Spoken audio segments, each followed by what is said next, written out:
9. This is Guardian Radio, your station for up-to-the-minute news, intelligent, interactive, and engaging conversation. 96.9 FM. The views and opinions of the hosts and guests are their own and do not necessarily reflect the position of the management and staff of Guardian Network.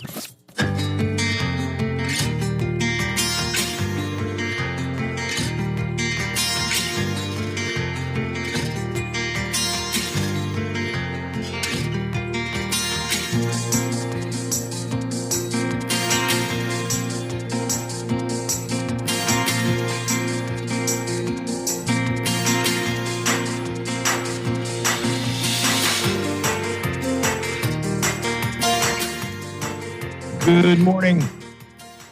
The health minister, seeking to explain the delay in the arrival of vaccines, says the former government forgot to order more vaccines.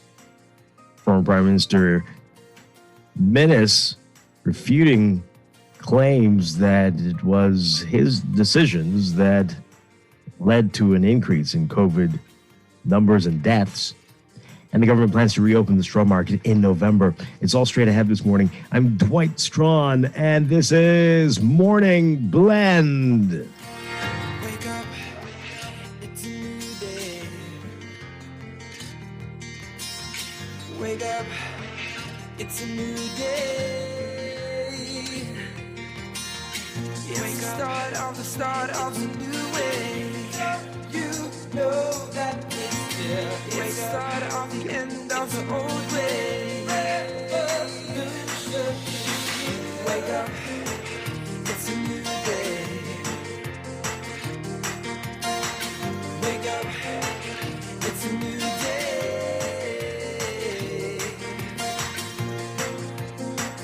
day. Good morning again, Bahamas. It is Wednesday, October 20th, 2021. This is Morning Blend on Guardian Radio 96.9. Again, I'm Dwight Strachan. In a moment, Chester Robards will be joining us. Also this morning, we'll be talking with BTC Business. They've got an exciting opportunity for business owners. You definitely don't want to miss this. And we've got another drawing of the Bahamas COVID vaccination raffle. 2 more winners will be announced today. And later in Morning Blend Business, we're talking with BPL. They are giving us an update on what's happening in Ragged Island and more. A lot to talk to them about this morning. But first, it's time for the overnight, the latest breaking news from while you're sleeping, and the top national and international headlines this morning.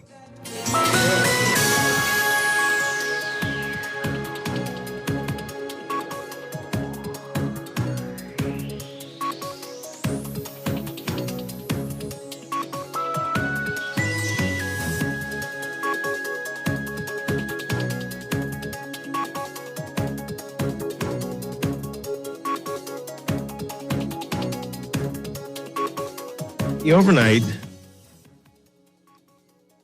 Minister of Health and Wellness, Dr. Michael Darville, says the arrival of additional COVID-19 vaccines was delayed because someone under the previous administration forgot to apply for them.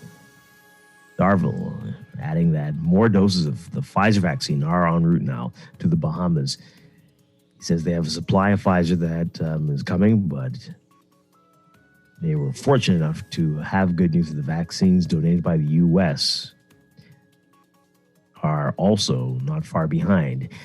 Darville says the Davis administration is doing well at securing vaccines for the country, which is still grappling with the third wave of the COVID-19 pandemic here. But Darville saying, quote, "When I came to office, we realized that the reason why we experienced the delay in the Pfizer from the COVAX facility was because under the former administration, someone forgot to apply. As a result of that, it pushed us to the back. So now with negotiations, it'll be here in the first week of November. Thank God," end quote. The national vaccination campaign has been ongoing since March. The country has secured more than 500,000 doses of 3 vaccines, Johnson & Johnson, AstraZeneca, and Pfizer. More than 100,000 of those doses were secured through COVAX. According to Darville, roughly 57,000 doses of the Pfizer vaccine are expected to arrive in the country early next month through COVAX, and another 50,000 doses of AstraZeneca were also secured through the Pan American Health Organization and the Canadian government. According to the Ministry of Health and Wellness, as of Saturday, 119,172 people were fully vaccinated against COVID-19 in the country, including Johnson & Johnson. And at least 129,687 had received at least one dose of the vaccine, not including Johnson & Johnson. Well, 19 months after the Nassau Straw Market was closed at the onset of the COVID-19 pandemic, resulting in scores of vendors and craftspeople being out of work, it is finally set to reopen. This will happen next month, according to the Minister of Works and Utilities, Alfred Sears. He says they're grappling with a couple of issues, including equity and how the straw market can be reconfigured so that they can accommodate everybody and make it as fair as possible. And the resumption of face-to-face learning for public schools remains uncertain amid ongoing concerns about COVID-19, but State Minister for Education Zane Lightbourne hopes it will resume by the end of the year. He says they are working with the Ministry of Health to determine if this will be possible. He says he knows that parents of children are concerned about face-to-face education. He says they're, again, working to ensure that it happens as soon as possible. Overseas, with only about a third of Russia's 146 million people vaccinated against COVID-19, the country has hovered near 1,000 reported deaths per day for weeks and surpassed it on Saturday, a situation that many doctors are very concerned about.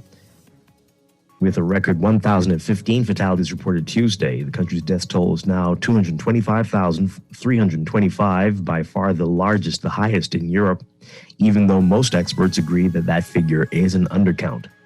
The statistics are directly linked to vaccinations, according to some doctors. Even though vaccines are plentiful, Russians have been showing hesitancy and skepticism when it comes to getting vaccinated, which has been blamed on conflicting signals sent by authorities since the pandemic began.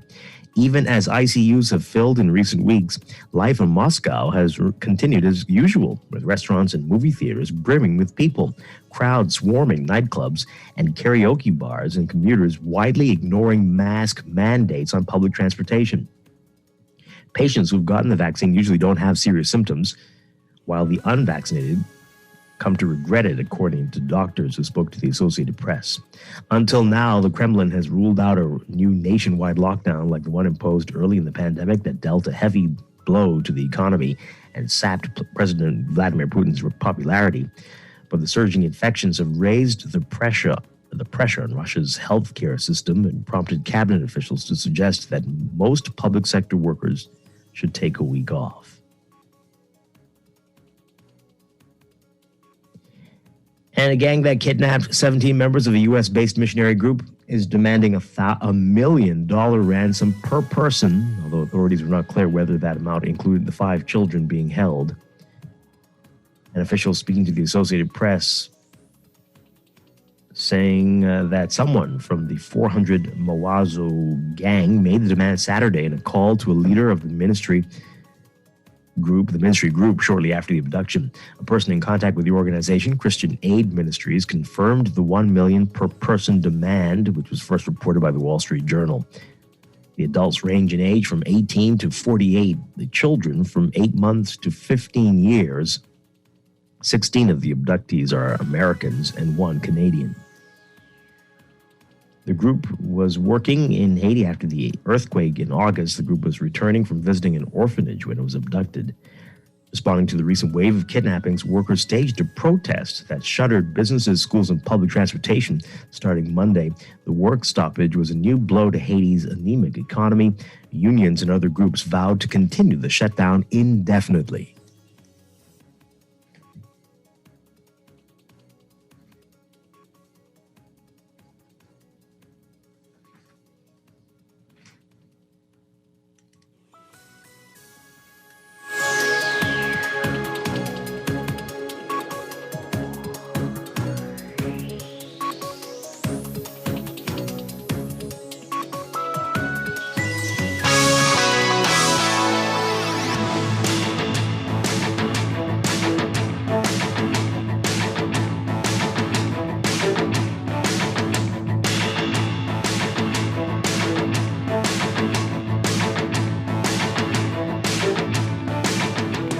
In sports, the Bahamas Amateur Boxing Federation has ratified a two-man team for the International Boxing Association's Men's World Boxing Championships.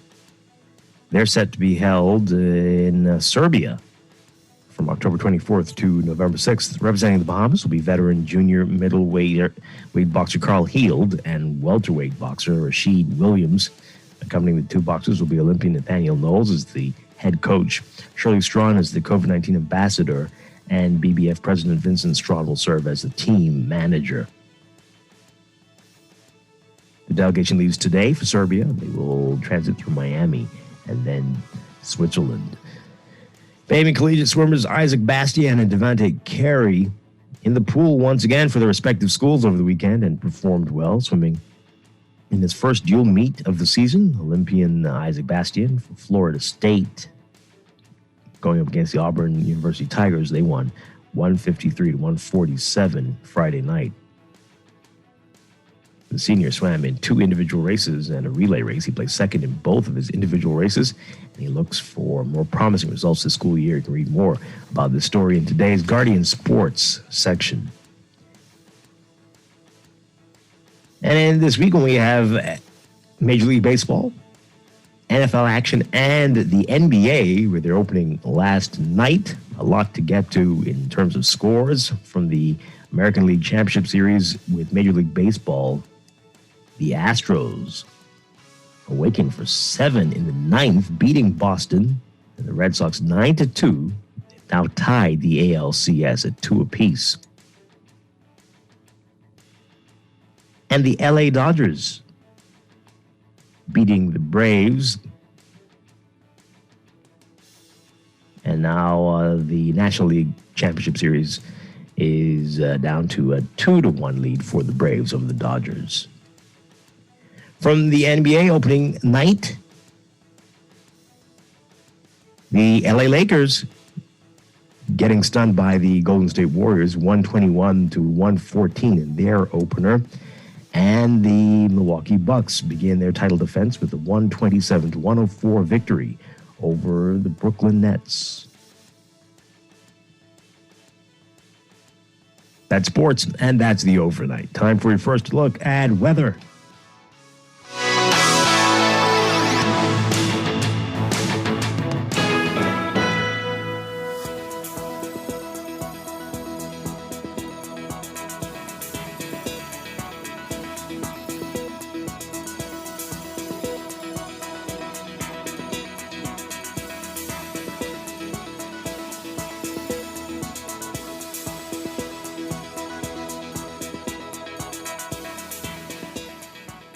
Today, a stationary front continues to linger across the central Bahamas while gradually dissipating. High pressure is building behind that front, though, generating moderate to fresh winds. There's a slight risk of waterspout activity in or near heavy showers or thunderstorms, and beachgoers and swimmers should exercise caution along north and east coast beaches due to the risk of rip currents. For all areas today, forecast calls for partly sunny and breezy conditions with a few isolated showers and the chance of isolated thunderstorms, mainly near the frontal boundary, becoming fair and breezy tonight with isolated showers and possible thunderstorms. Small craft advisories in effect for the central Bahamas, and caution remains in effect for the northwest and southeast Bahamas. Winds northeast to east at 15 to 20 knots in the northwest and southeast Bahamas, 15 to 25 knots in the central islands. Seas 4 to 6 feet in the northwest Bahamas and the southeastern islands, and 5 to 8 feet in the central islands. It's about 79 degrees under partly cloudy skies in Nassau. Look for highs getting up to around 86 Fahrenheit, 30 Celsius. Overnight lows tonight getting down to 70 Fahrenheit, 21 Celsius. That's your first look at weather this morning. We'll have an extended outlook and a look at the tropics coming up after traffic in just a bit.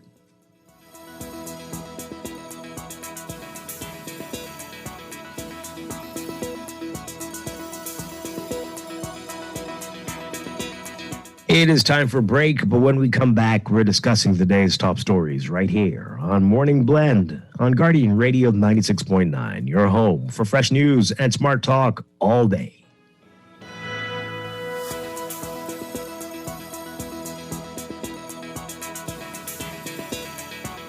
MyGateway is the centralized, safe, secure way to access and pay for government services online. Go to mygateway.gov.bs and log in to request a police character certificate, renew your passport or driver's license, and more. Receive emails confirming requests and alerts when documents are ready. You must have a valid, government-issued ID in order to collect documents. MyGateway is fast, easy, and convenient. Go to mygateway.gov.bs and register today. That's the sound of a bite-sized payment I made on my new laptop. Can I make a bite-sized payment on this amazing vacation? Yes, with Scotia Select Pay. Now my big-ticket credit card purchases are more manageable with flexible bite-sized payments over 3, 6, 9, or 12 months at a lower interest rate. Scotia Select Pay allows me to better plan my expenses over time. The best part? No credit checks or financing application. Visit bs.scotiabank.com. Conditions apply. Technology serves to make our lives better, so why not your business too? At Custom Computers, we've been maintaining our knowledge and relationships with top tech companies since 1987 and carry only the most trusted brands like Apple, Microsoft, HP, and more. No company has helped more businesses build reliable IT systems than Custom Computers. You name it, we've done it. Call 396-1101 to talk to any of our business experts. Find trust in your tech. Count on Custom Computers. People helping people to help themselves. All right, watch this. The credit union of the Bahamas, drop card ain't got nothing on them. There's the plug. People helping people to help themselves. Don't believe me? Join the credit union and watch your money grow like Chef and Needle. Credit unions are smarter choice. Higher rates on your savings. Yeah, go join one. Credit unions are smarter choice. More money you make. More what? Stop that. Credit unions are smarter choice. Higher rates on your savings. Let me get my money there. Credit unions are smarter choice. More money you make. Join a credit union. Watch your savings grow with higher interest rates. Become a member and purchase some shares. Then ownership is coming your way. They offer local banking members don't have personalized service. Come and join the credit union, and your choice will be the smartest. Credit unions are the smarter choice. Higher rates on your savings. This is Guardian Radio 96.9 FM. Fresh news, smart talk, all day. Wake up, it's a new day. Wake up, it's a new day. It's the start of a new way. You know that it's the start of the end of the old way. Wake up, it's a new day. Wake up, it's a new day.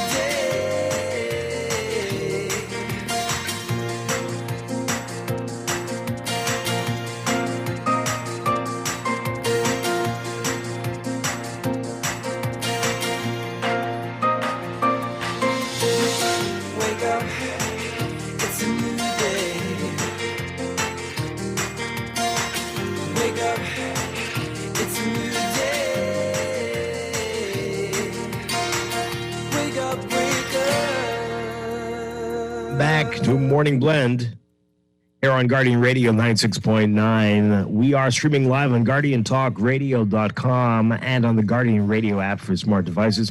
We're also on your televisions on Cable Bahamas Channel 969 and BTC Flow Channel 612. Once again, I'm Dwight Strachan. Join me now, Chester Robards. Good morning, Chester Robards. Good morning. Great to have you with us as always. Okay, I guess you're very happy to be here. Appreciate it. You can join our conversation today, folks. We are on Twitter at MorningBlend969. Like us, follow us, tweet us what you have to say right there on Twitter, also on Facebook. Same things. Follow us, like us, and tell us what you're thinking about what we're talking about on the show. Facebook.com/MorningBlend969. You can also email us, morningblend@nasgard.com, or you can text us on the Guardian Radio text line powered by BTC 422-GR96, 422-4796. Standard text rate supply. Coming up this morning, more weather and traffic. And in our 8 o'clock hour, we're going to be talking with BTC Business. They've got a great opportunity, something amazing, some amazing incentives for business clients. They'll tell us all about that. And, of course, we've got another drawing of the Bahamas COVID vaccination raffle. Will it be you today? 2 names we're going to draw for 2 great prizes. That's coming up. Then in our 9 o'clock hour, Morning Blend Business, we're talking with BPL. They've got an update on what's happening on Ragged Island. Some major progress being made there. And some other exciting things they're doing. That's coming up. So a lot to get to on this Wednesday morning, but let's begin with what's in the news.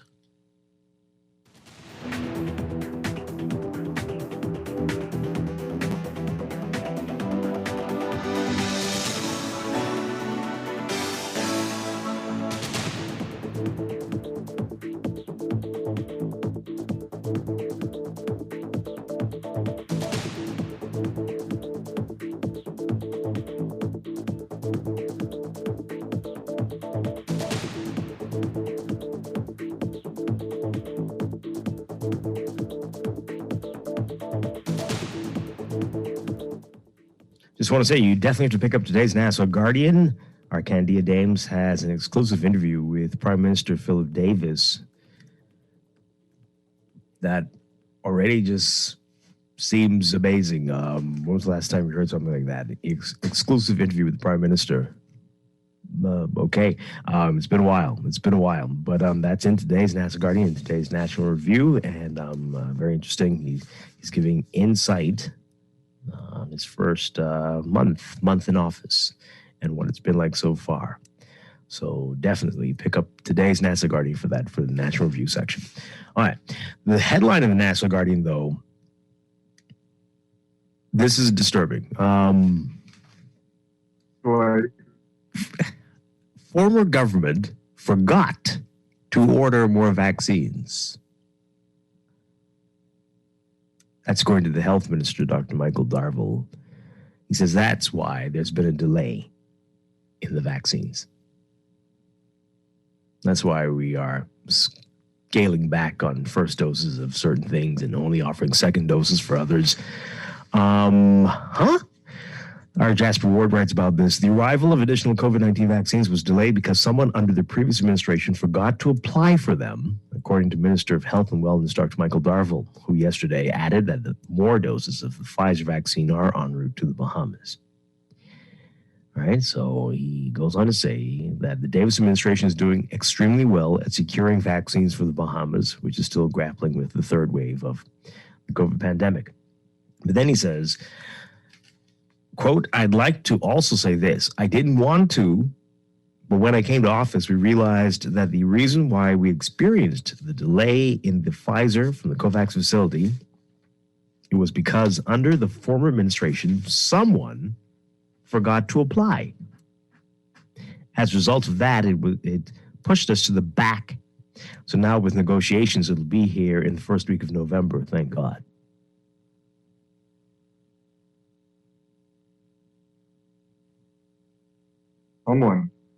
Someone forgot to apply.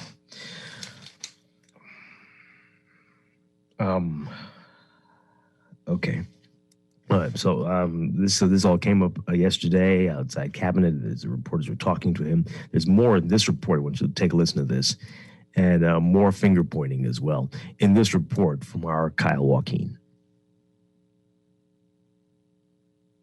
We caught up with the health minister outside Cabinet office this morning, and he said he found it quite interesting that the former prime minister had all that to say when, in fact, he was the one who called the general election in the middle of a pandemic.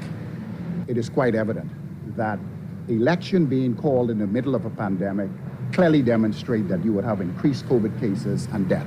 With the former prime minister blasting the Davis administration's handling of the pandemic during its first month in office as disastrous and incompetent, Health Minister Dr. Michael Darville points to last month's general election, in particular, events held on those islands by the now opposition Free National Movement. We moved immediately to see exactly what's going on in the Family Islands, and to my surprise, things were a lot worse than I even thought I would find.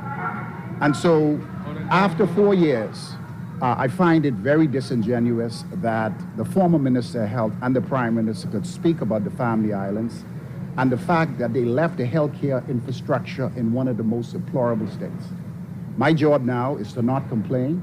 My job is to go in there, fix the situation, and begin to implement new measures that will begin to control the clusters and prevent community spread. Darbold said even when it came to ensuring vaccine supplies didn't run out, the Minnis administration failed in that regard. And so I had challenges when I arrived, and it was not as a result of my fault as far as the vaccine program is concerned. It was a result of the former administration. So if they want to cast aspersions on what we're doing as a result of what they're doing, this is a reality that I found, and the delay in the vaccine should fall at their feet. Free testing, a major promise on the campaign trail by the PLP, soon to be a reality, according to Darbold, with a pilot to begin on Inagua tomorrow. Free testing is on the way. As a matter of fact, if everything goes well, our first team, in conjunction with the private sector, will be in Inagua, where we will execute free testing and begin to distribute high-grade medical masks, which is one of your greatest protection to prevent community spread. In the meantime, health teams and officers are on islands like the Berry Islands and Eleuthera trying to tackle a cluster of cases. According to Darbold, the root of these clusters appears to be people leaving quarantine and mixing with other residents. There are said to be dozens of Eleuthera residents alone in quarantine. Maintain the isolation and maintain the quarantine. Otherwise, you put the entire community at risk. And this is the reason why, in the initial stages, based on what I've found, I need the support of the Royal Bahamas Police Force until our digital program is rolled out in very short order. The Ministry of Health reported 16 new COVID cases yesterday, 13 on New Providence, 2 on Eleuthera, and 1 on the Berry Islands. Infectious diseases expert Dr. Nikhil Forbes told members of the media yesterday that some islands also have cases that are underreported because they may be using the antigen test instead of the PCR, which is reflected in the Ministry of Health's numbers. That has put up an antenna with our contact tracers that the possibility may exist that more people are doing rapid antigen tests, and the possibility of those rapid antigen tests not being reported by the lab. Reporting for the Guardian News Network, I'm Kyle Joaquin. Okay, well, a lot said in that report there. I want to deal with the last part first. Why are officials always like on a delay compared to the rest of the population? Like, we've been talking about that for months, that people have been only taking the rapid antigen test, getting the result is positive, and saying, well, obviously, seeing as I'm not feeling well, I don't need to take the RT-PCR test, and because I already know. And of course, that affects the numbers, and that's why we've been saying forever that these numbers are much lower than the actual numbers, because many more people know they have COVID than what we're seeing with the official RT-PCR test. Well, the antennas are just going up. Is that what he's saying? But that's what he's saying. I think we've been talking about that since last year. But anyway, okay. So yes, lots of blame going around. Still on the former prime minister for calling the election during this time, and of course this person who somehow forgot to apply. Although I don't know about this. I think. I guess you have to do things the proper way. Obviously, whomever we got the vaccines from knew that we would need more. But anyway, that's, again, okay, whatever. What do you make of that? What do you make of all of that that's been said there? And he's saying he doesn't really want to get into the finger pointing, but if certain folks are going to continue making noise, well, if certain folks are going to continue talking, even though they never used to talk, he's saying he's got to answer. When you are responsible for this, largely. I really enjoyed I didn't want to do this. Yeah, that's a good one. Oh, boy. I like that one. That is good. Let's hear what you have to say, folks. Give us a call. 323-6232, 325-4316. 325-4259. Tweet us, Facebook us, text us 422-4796. Wow. So, I mean, what if they were poor negotiators? What if they didn't have, have we just been stuck? Pretty much. Well, that is terrifying. That is terrifying. So, yeah, call us and tweet us, Facebook us, text us 422-4796. So the person who has been talking a lot is talking again. He already said things. He's back, and he's still getting coverage from the media, which he ignored when he was the prime minister, because the media is like a puppy that just can't take enough abuse. But anyway, former prime minister and still leader of the opposition, Dr. Hubert Minnis, has more to say about how things are going in the fight against COVID in the country after he no longer officially knew he was not going to be, because the writing was on the wall. This was not going to be a good time. That he wasn't going to be the all-knowing, competent authority. Still called the election, and here's what he told our Bethany McDermott.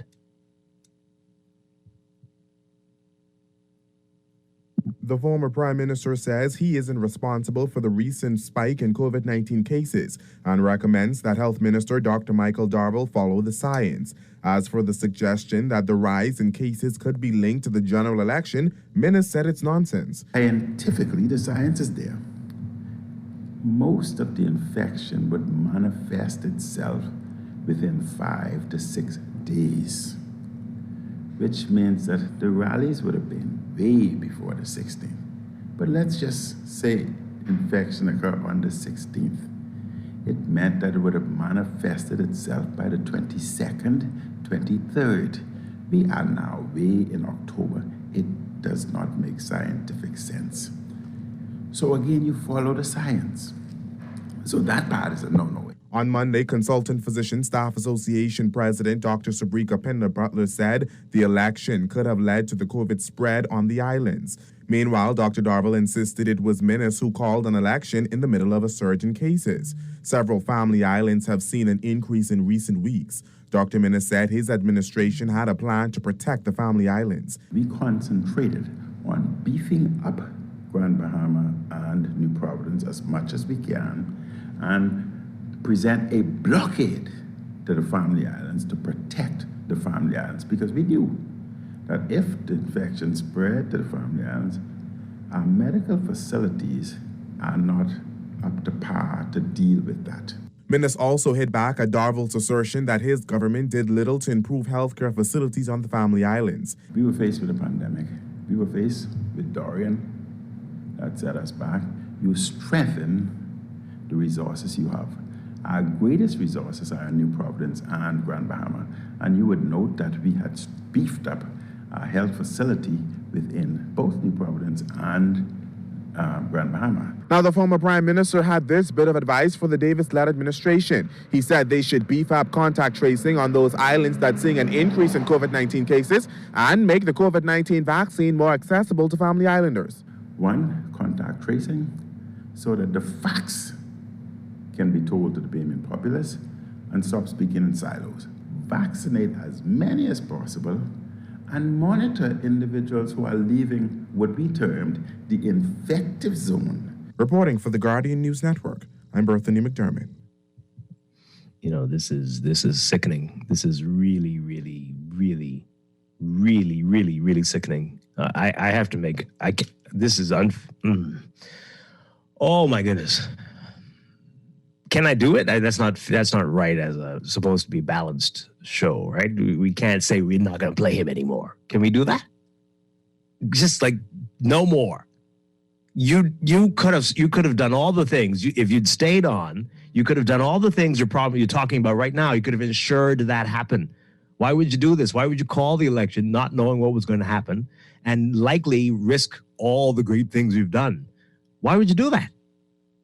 Can I say that, Chester, that we're done with minutes? We're not going to play any more minutes on this show. Is that right? Chester Robards? You're intentionally being silent. Okay, I think we might have had an internet connection loss with him, but I think the silence means consent there. Tell me, folks, have you had enough of him, or should we be listening to what he's saying? Call in 323-6232, 325-4316, 325-4259. You didn't talk like this while you were the prime minister. You didn't say things. Why are you doing this? This is wicked. It's wicked. This is typical. It's disgusting. I need a bucket. I really feel nauseous. And he might. No, you can't. You can't not play him though. You sure? Can't not play him. I don't know. I'm pretty sure. I mean, this is foolishness now. It wasn't like this was the time the election was due and the people made a mistake or anything. It wasn't like that. You did this long before you needed to. You had a lot of work to do. You're in the middle of a war, as you put it sometimes. And yet now that there's a new general, you want to tell him what to do and you didn't have to call the war?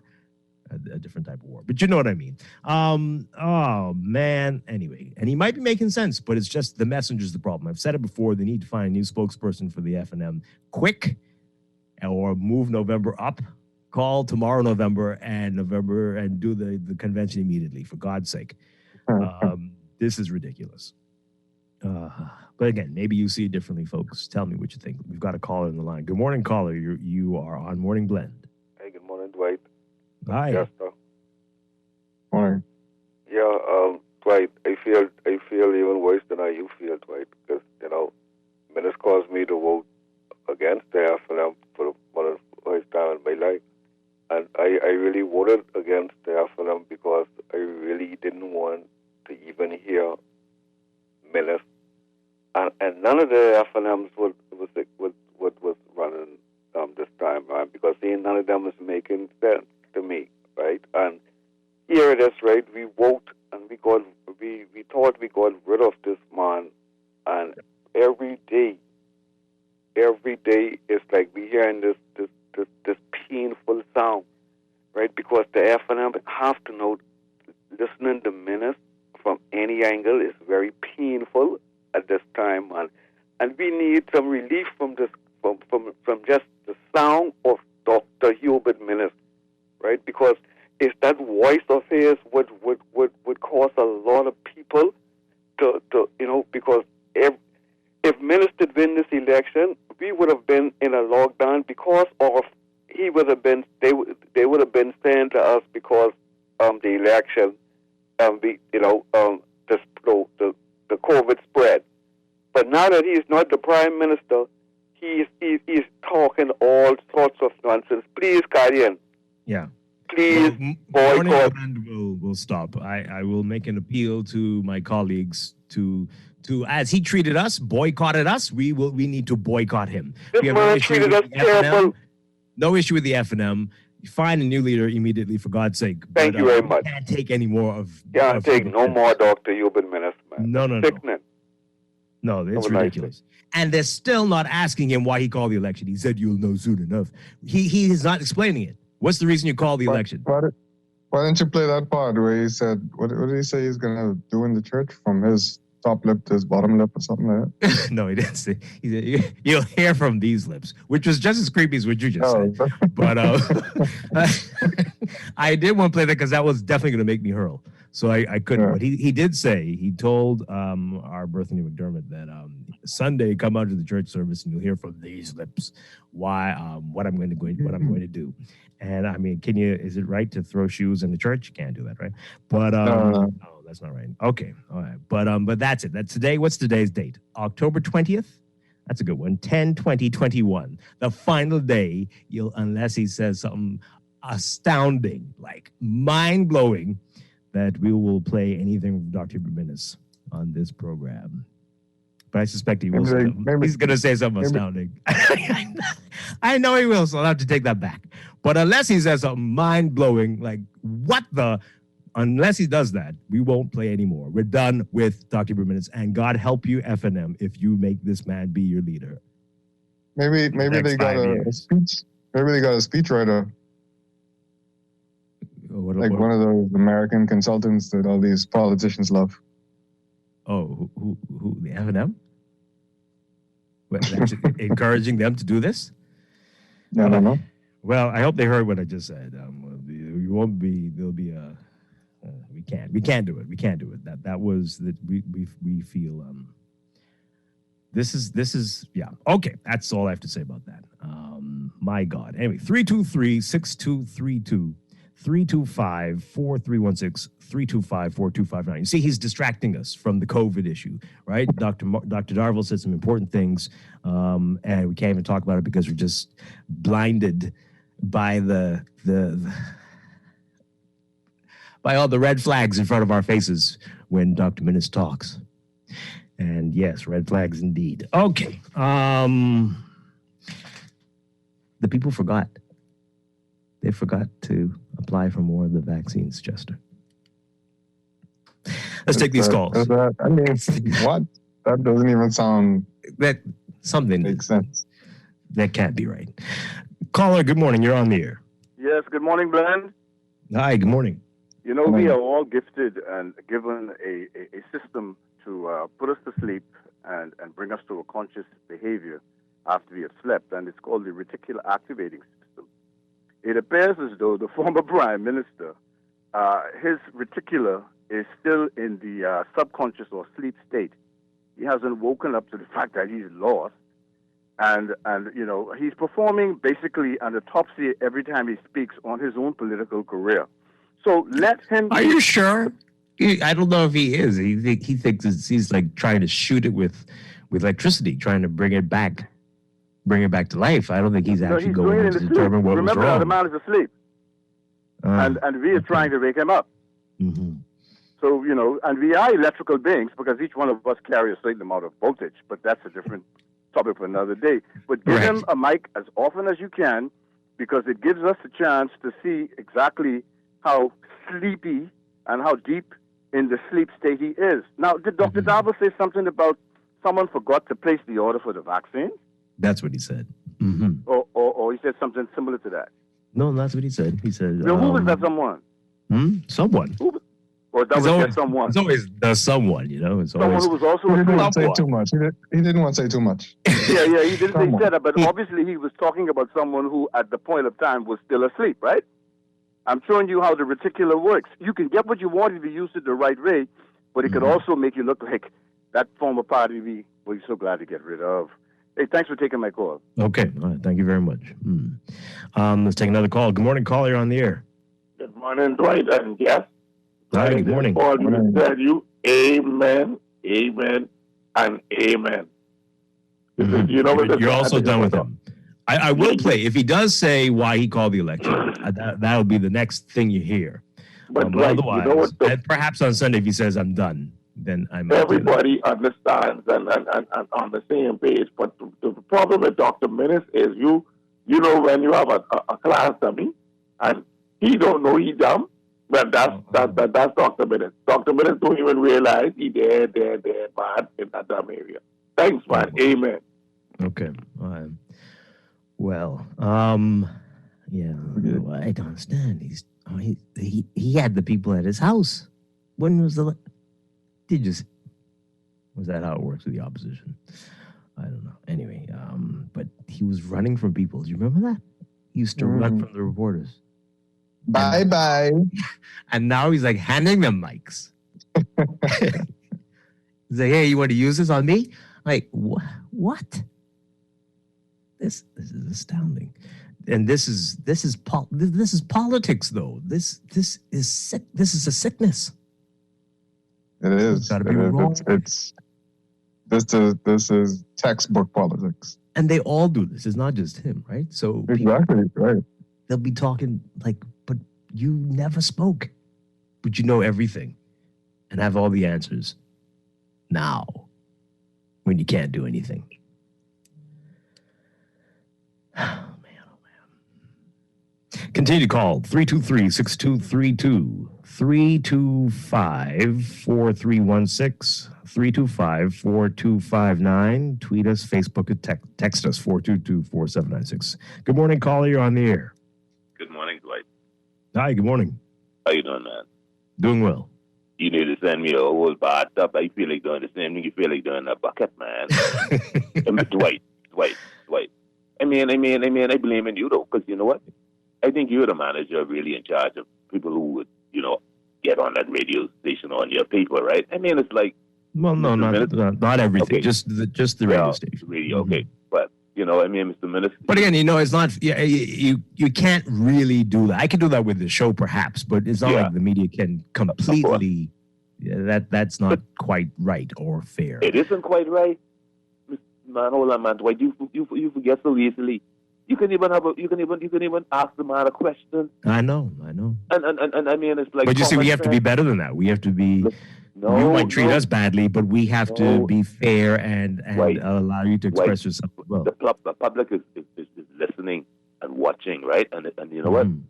It makes the general public feel as if the man he's gone insane, and it's like he can say anything, any dumb thing that comes out of his mouth, and he gets I'm talking about front page. Looking at in the papers and seeing Dr. Minnis is like the previous caller said, like he's still asleep. In fact, you know what? Have you noticed the photograph when he was given his instruments of the leader of the opposition from the Governor General? Did you look at that photograph? What did you see? I mean, he seemed pretty happy. That photograph is so interesting. The photograph was like the Governor General is holding two sides of the paper. You know, you hold the paper just with two pieces, just a tad of the paper you're holding, right? With the right hand and the left hand, right? But at the bottom of the page with his right hand, Mr. Minnis, he's holding, but not the paper, but in his mind, he looks like he's floating. And you know what? It isn't well, I think he's floating on really hard drugs with it, given the okay, well, we don't have to get too personal. Looking at the photograph, right? For somebody who is conscious, right? To be holding nothing and looking at the camera, and you can see in his eyes that he's not here. He's floating. Well, and there was a crushing loss, and maybe that's taking a toll. No.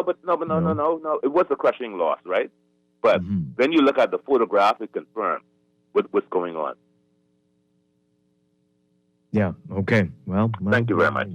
Thank you very much. Appreciate it. Well, I mean, we hope he's well. We hope he's well and gets the help that he. I'm sure after that, everybody might need to be in therapy after that. I mean, right? If you were so confident that you were going to do well, but okay. Let's go to the text line. Someone says here, oh boy. Okay, getting a message that there's an overturned dump truck on Fire Trail near the roundabout. It's causing diversions. So brace yourself. Brace yourself if you're coming off the highways there. Okay, so that's going to be interesting. I forgot to mention that in your traffic report. Yes, indeed. This one here. Dwight, that's according to Dr. Darville. Who is to say that that's the truth? What now? He's the Minister of Health, though. When the former Prime Minister was in office, he frequently said that they have more than enough vaccine for everyone in the Bahamas. No, he never said that. He couldn't possibly have said that. They might have said enough for everyone who's interested, but they definitely did not have enough for everybody, right? They never had 400 or 800,000 doses of vaccine, so there's no way that anyone could have said that. Never, ever, ever. Anyway, they go on to say PLPs are in now, so fix the problems and stop complaining. It's governing time. PLPs will handle it. Well, yeah, okay, that's fine. They're trying to, but they don't have enough vaccine, so... Sure. Anyway, and yeah, that whether someone forgot or not, the fact is we are running low on vaccine. So in any event, we know that is true. But hopefully, as promised, they'll be here in the early days of November. Another text here, Dwight and Chester, if the government is going to do free testing and Dr. Darville is complaining about underreporting in the use of antigen tests, are they going to be using RT-PCR testing then? Sounds very costly, right?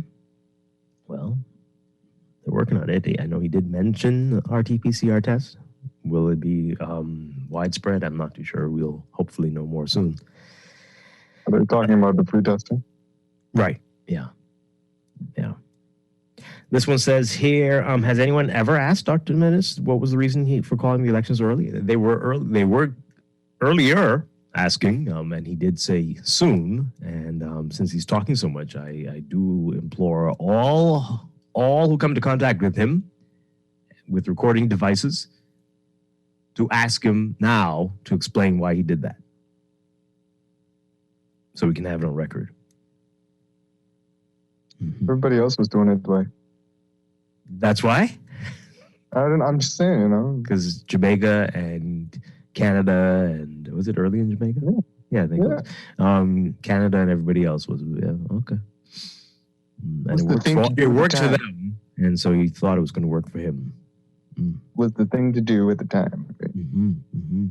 This one says here, Dr. Minnis' reasoning about 4 to 5 days is illogical. The spread started in that time, but over time it continuously spread like dominoes over a much longer time. All right, and that's also interesting. I'm glad you reminded me to say this. So, you know, the numbers are actually much lower than they were. And they did say that, remember, right before the election, we were wondering if that was campaign speak. But the numbers are actually much lower than they were just about a month and a half ago when we were seeing triple digits every day, right? The numbers, but what's happened is the deaths. The death toll has really shot up for September and October.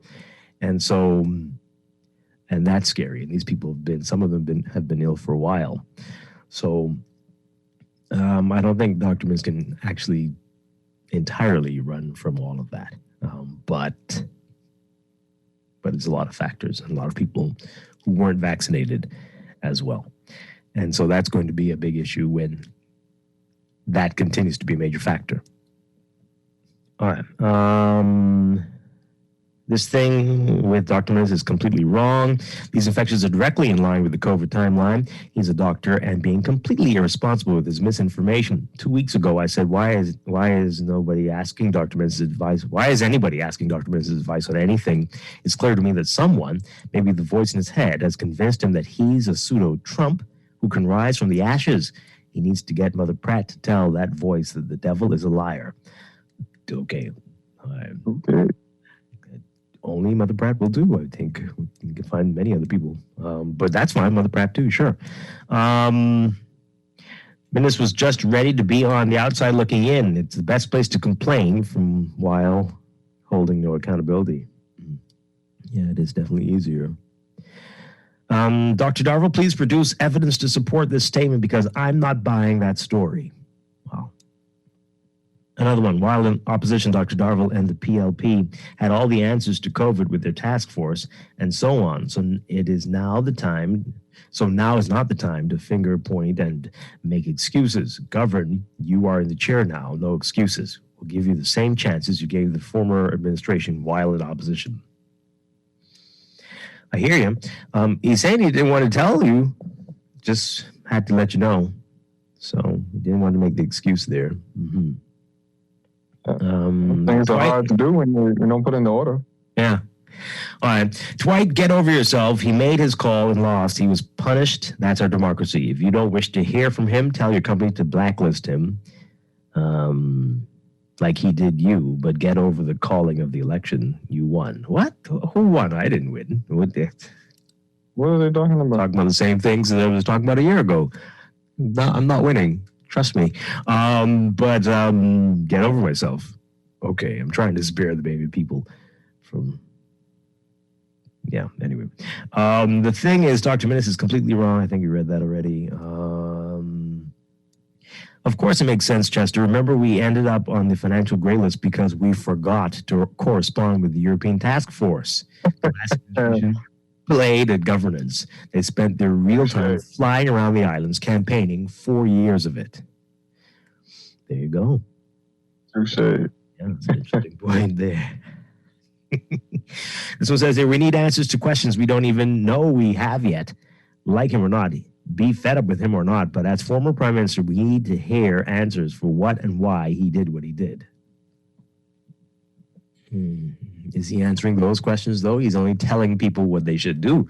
He's not answering his questions. He's not telling us what really went down with the whole ban. He's not really telling us where that file went. He's not really telling us the things that we'd like to know. He's just telling the PLP what they should do. Okay. Texts are flying in. This one says here, Dwight, I agree with you. Please stop playing Dr. Minnis. He cannot understand that we are no longer interested in hearing from him. The FNM party better do something quick. They're losing more support because of him. Dwight, that's not making any sense. Who is someone? Who is someone? Yes, people are assigned to these things. You have to know. I guess he doesn't want to throw the person under the bus, the poor civil servant, if that's the one to blame that way. I guess, but yeah, he would, I don't know, someone in some party. on Sunday.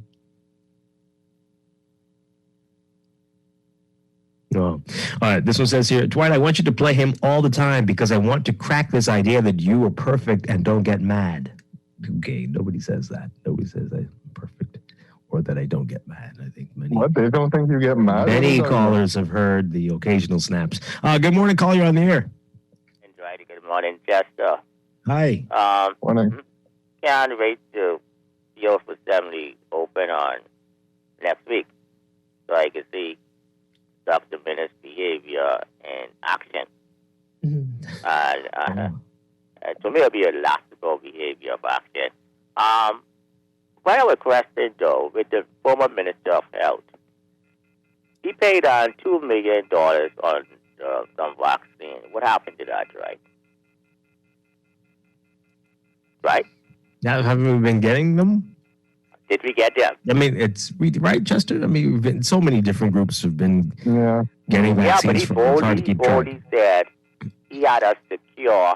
He paid $2 million on them. Yeah, we remember. But then again, that didn't come from his administration. It came from, most of it came from the new administration.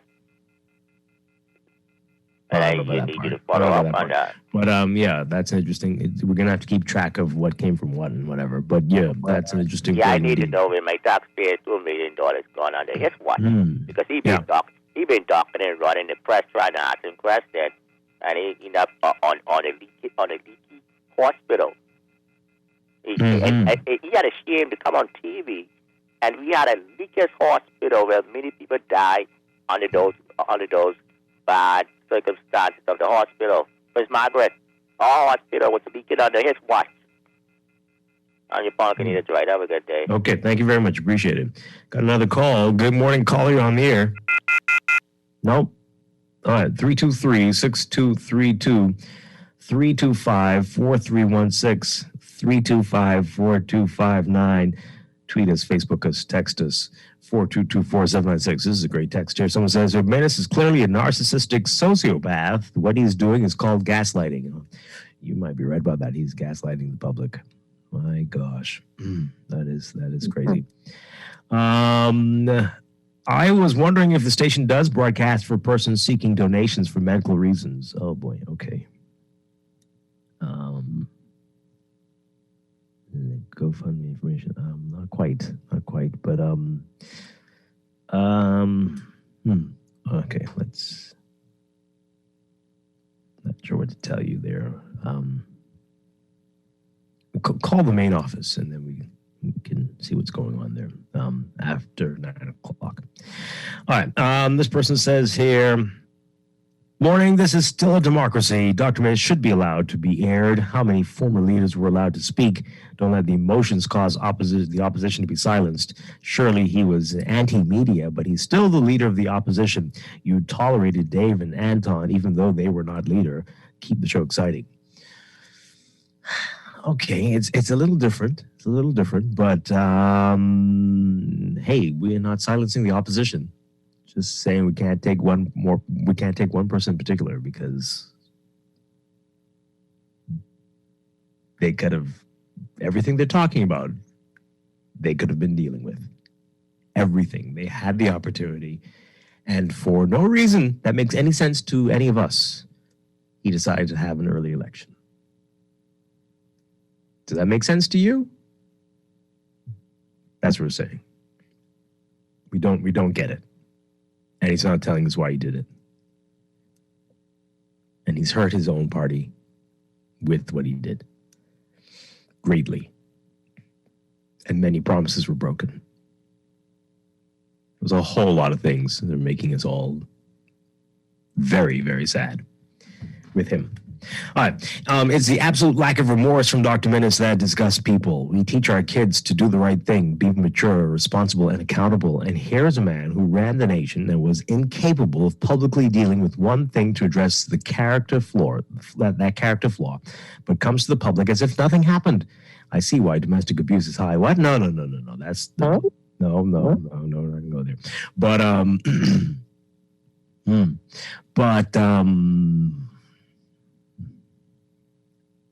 But he certainly thinks somebody's a glutton for punishment. That's all I will say to your point there, texter. Dr. Darville said the former government forgot to order more vaccines, but the Prime Minister and Fred Mitchell were big and bold at the airport when the last batch of vaccines arrived. Darville, you're not telling the truth.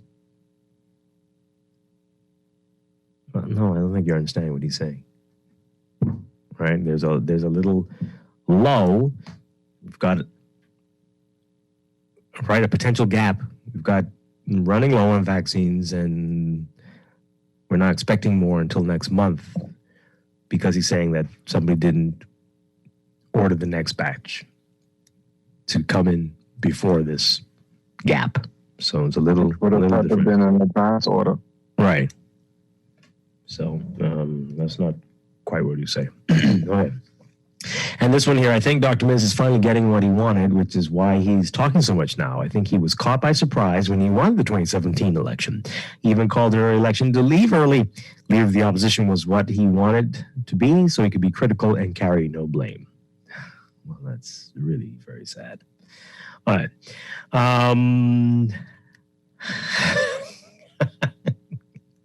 Somebody say one of those last texts we read. What about having to cover the leader of the opposition because we're a democracy was written by Minutes. That's I don't know if that's true, but hey. All right, let's take a break. When we come back, more of what's making news on this Wednesday morning. Oh boy, someone forgot to order the vaccines, although the health minister says he really didn't want to have to say it, didn't want to do it. That's how it is. Anyway, we'll be back. Stay with us. You made me love you. I didn't want to do it. I didn't want to do it.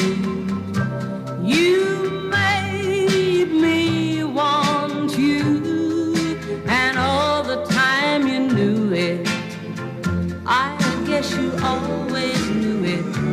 You made me happy sometimes, sometimes you made me glad. But there were times, dear, you made me feel so bad. You made me sigh for. This is Guardian Radio, 96.9 FM, Nassau, Bahamas.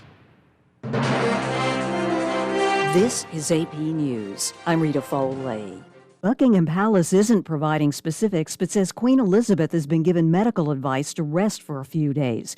She's canceled a trip to Northern Ireland. The palace says the 95-year-old queen is in good spirits, but disappointed she won't be visiting Northern Ireland. Tomorrow, the full House is expected to vote on whether to hold longtime Trump ally Steve Bannon in contempt of Congress for defying a congressional subpoena. The House committee investigating the January 6th Capitol insurrection voted unanimously last night to hold Bannon in contempt. The AP's Mike Gracia. Representative Liz Cheney, the committee's vice chair, had a message for fellow Republicans. Almost every one of my colleagues knows in your hearts that what happened on January 6th was profoundly wrong. But following former President Donald Trump's lead, most congressional Republicans oppose the committee's investigation. An AP investigation finds there are no laws that specifically prohibit police use of force against children. The AP has found instances in which children have been handcuffed, knocked down by stun guns, taken down and pinned to the ground by officers. Chicago resident Dominique Wilson says her children were traumatized when police raided their home in 2019. Very hard to deal with, and I don't want no child to ever to experience this type of pain. The AP asked policing experts about use of force against children. They say officers have to be able to make critical decisions in the moment. A plane taking passengers from Texas to Boston burst into flames after it ran off a runway during takeoff Tuesday morning, but nobody was seriously hurt, authorities say. Day 4 of negotiations to try to win the release of 17 hostages in Haiti, members of a missionary group based in the U.S. This is AP News. The Supreme Court will not block a vaccine requirement on healthcare workers in Maine. The AP's Jennifer King. Justice Stephen Breyer rejected the emergency appeal. The court has previously rejected challenges of vaccine requirements for New York City teachers and Indiana University staff and students. Maine will begin enforcing the mandate on October 29th. It requires hospital workers and nursing home workers to get vaccinated or risk losing their jobs. A federal judge who rejected the first request to block the mandate said the record indicated that regular testing alone wasn't sufficient to stop the spread of the Delta variant. Dozens have opted to quit, but most healthcare workers have complied with the requirement. The Liberty Council that filed the lawsuit claims to be representing more than 2,000 workers who don't want to be forced to be vaccinated. Jennifer King, Washington. Homeland Security Secretary Alejandro Mayorkas tested positive for COVID and is isolating at home. He's fully vaccinated, says DHS. I'm Rita Foley, AP News.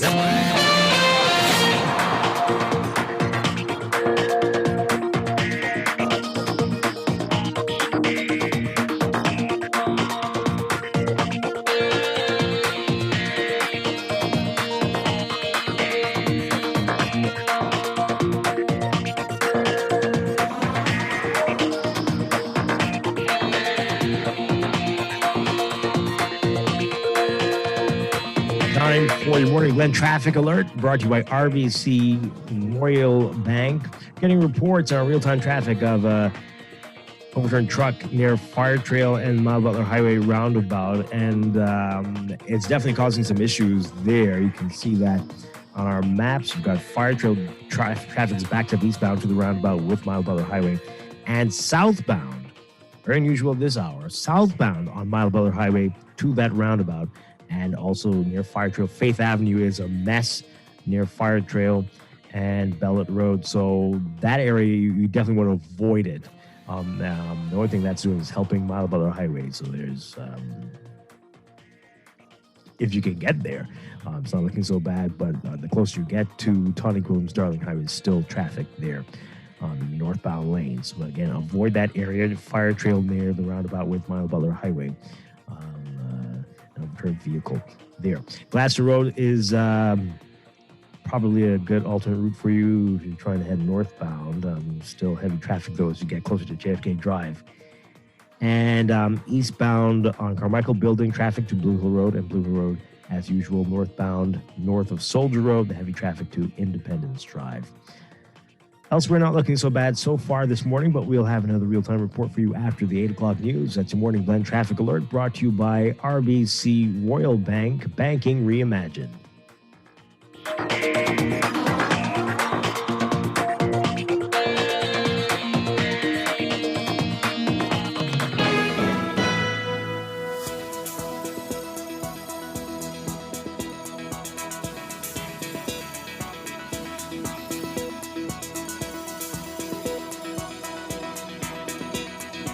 To check with your weather for this morning, here's what's happening. We've got a stationary front that continues to linger across the central Bahamas while gradually dissipating. High pressure is building behind it and generating some fresh to moderate breezes.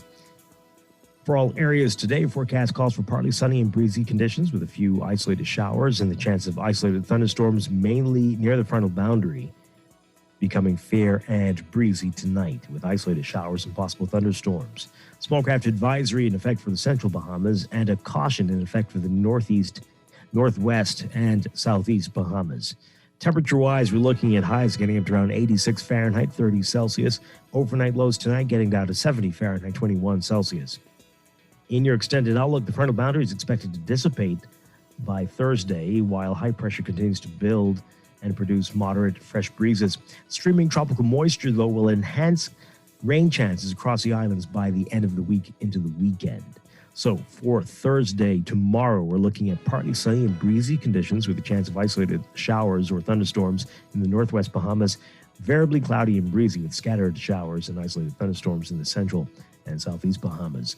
Friday, variably cloudy to occasionally overcast and breezy with widely scattered showers and isolated thunderstorms. Thankfully, the tropics remain quiet. Tropical cyclone formation not expected over the next 5 days. That's your Morning Blend weather check. We'll be back with more Morning Blend after these messages here on Guardian Radio 96.9.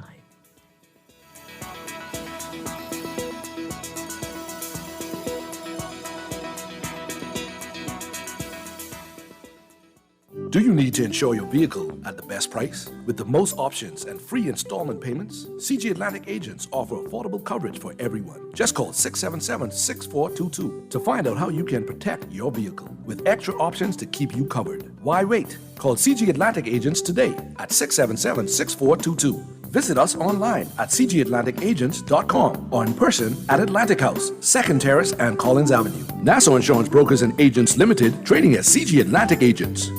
Unlock your home potential with a home equity loan from RBC and let your greatest asset fund your home improvement and personal projects.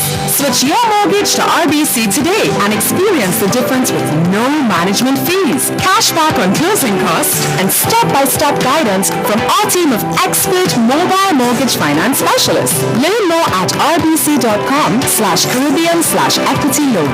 Reimagine new ways to bank better with RBC. Breakfast just got better at Wendy's. Introducing the Breakfast Biggie Bag. Enjoy a double sausage muffin with 2 square sausage patties, a freshly cracked egg, and cheese served on a toasted English muffin, a medium waffle fries, and an orange juice for only $5.25, fat inclusive. Add an apple pie for just $1 more. Say what? At Wendy's, better breakfast is all day. Offers valid in participating locations. Wendy's, different inside and out. Calling all HR professionals. It's Human Resources Professionals Week. Join us for the 41st Annual BSHRM Conference and Expo, Friday, October 29, 2021.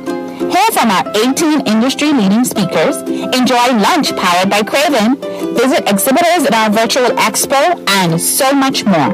To learn more, email us at conferencebshrm@gmail.com. We'll see you at BSHRM Conference 2021. Your child needs nutrients every day, and Enfagrow has DHA and iron, which supports your child's mental development. Enfagrow has components which cow's milk does not contain. Support your toddler's growth and complement their diet with Enfagrow. Let's fuel the wonder. This product is not intended to be a substitute for breast milk. Milk does not contain DHA, but contains calcium and other nutrients. Best rate, no rate. Best rate, no rate. BTC gives more savings on the best fiber internet. It's super fast with super savings in every package. Compare and see for yourself. Enjoy up to 150 megabits per second plus 157 TV channels and unlimited home phone minutes for only $99.99. Best rate, no rate. Visit a BTC store, sign up for the best internet experience on the Bahamas' best fiber network. Conditions apply. Tired of banks forcing you to use technology to bank the way they want you to? Your convenience is important. So no matter what your banking needs, Commonwealth Bank's friendly staff are always available in branch for that personal one-on-one service. But when you choose technology, our online and mobile banking app offers you state-of-the-art functionality. The choice is yours. Commonwealth Bank. Bank the way you want. Screws and Fasteners World, Balfour Avenue and Palm Beach Street, has those hard-to-find fasteners for you right now. You can find stainless steel regular hex, carriage bolts, galvanized bolts, threaded rods, nails, self-tap screws, sex bolts, anchor bolts, turnbuckles, masonry tools, hand tools, and weed whacker strings. Check out the rope selection and carved body fasteners, too. Special orders are welcome. It's your #1 fastener store. Screws and Fasteners World, Balfour Avenue and Palm Beach Streets. Call 326-1976. When engaging in physical activity, it is normal for the body to get tired and fatigued. In the same way, COVID-19 has brought on fatigue, but we must not give up the fight. Wear your mask over your mouth and nose, stay at least 3 feet apart from others, wash and sanitize your hands often, and avoid touching your face. Together, we will win. This message is brought to you by the PAHO WHO Bahamas and Church Researchers Country Office, the Ministry of Health, and the Healthy Bahamas Coalition. Calling all HR professionals. It's Human Resources Professionals Week. Join us for the 41st Annual BSHRM Conference and Expo, Friday, October 29, 2021. Hear from our 18 industry-leading speakers, enjoy lunch powered by Craven, visit exhibitors at our virtual expo, and so much more. To learn more, email us at conferencebshrm@gmail.com. We'll see you at BSHRM Conference 2021. This is Guardian Radio 96.9 96.9 FM. Fresh news, smart talk, all day.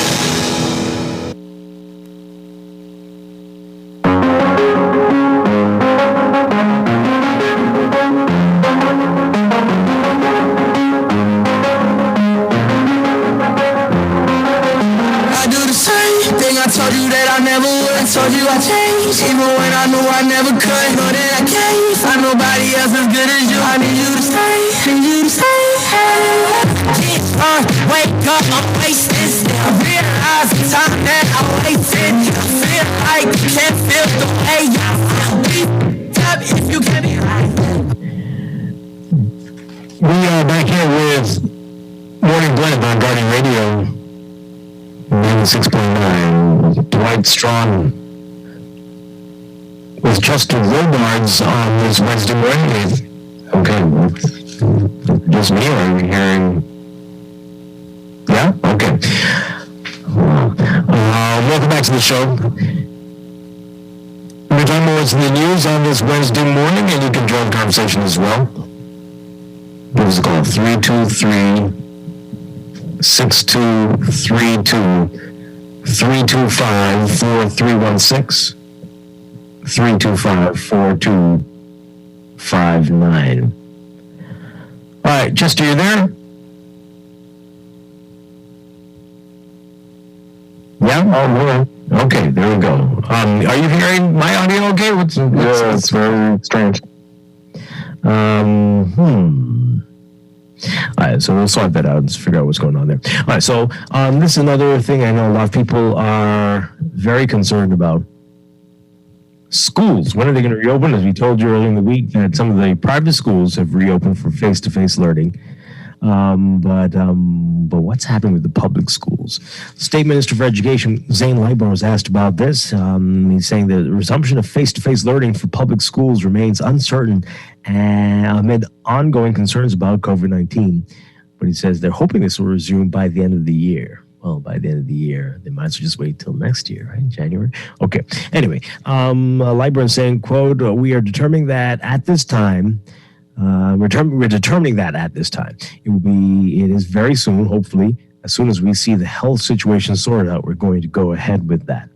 When asked if he's hopeful that it will happen before the end of the year, he replied, quote, very hopeful. I know that parents of those children are very concerned because face-to-face is our go-to. That is the way that we can capture all of the students that we know have been missing in the system for the past year and a half. So we want to really get this going as soon as possible, but we want to be safe. All right, so let's talk about this, how this needs to be addressed, and if enough people are having that conversation. We keep asking this every week, and enough people are having the conversation about vaccinations for their teenagers, and eventually, as we see the U.S. is heading that direction, with approvals for children younger than 12, are people having that discussion with their children? Are they doing this? Are they considering this? We know there have been a few. We've interviewed them. We've seen that on the news. But are enough parents having that discussion with their children? From what you're hearing, Chester, what's going on out there? I'm not hearing about any discussions for sure. Yeah. Yeah. But yeah, we're seeing it in the States. They've interviewed kids who say, oh, yeah, I've made the choice myself to get vaccinated. Yeah. The few times we do hear people speak, other than those who actually did go with their children to get the vaccines, I mean, people are saying they are very concerned about putting this in their children. But, nobody's saying that on the government side as yet, that will determine whether we have face-to-face school, but should it be a requirement? Let's talk about it. 323-6232, 325-4316, 325-4259. Tweet us, Facebook us, text us, 422-4796. And schools, should they reopen this year? Should they wait till January? What should be going on? If the private schools are able to do it, should that not be an issue for the public schools? What do you say about that? Good morning, caller. You're on the air. Good morning. Hi. Dwight. How are you, Dwight? Doing well. All right. Good morning, Chester. Good morning. Good. Now, I'm quite sure you are aware of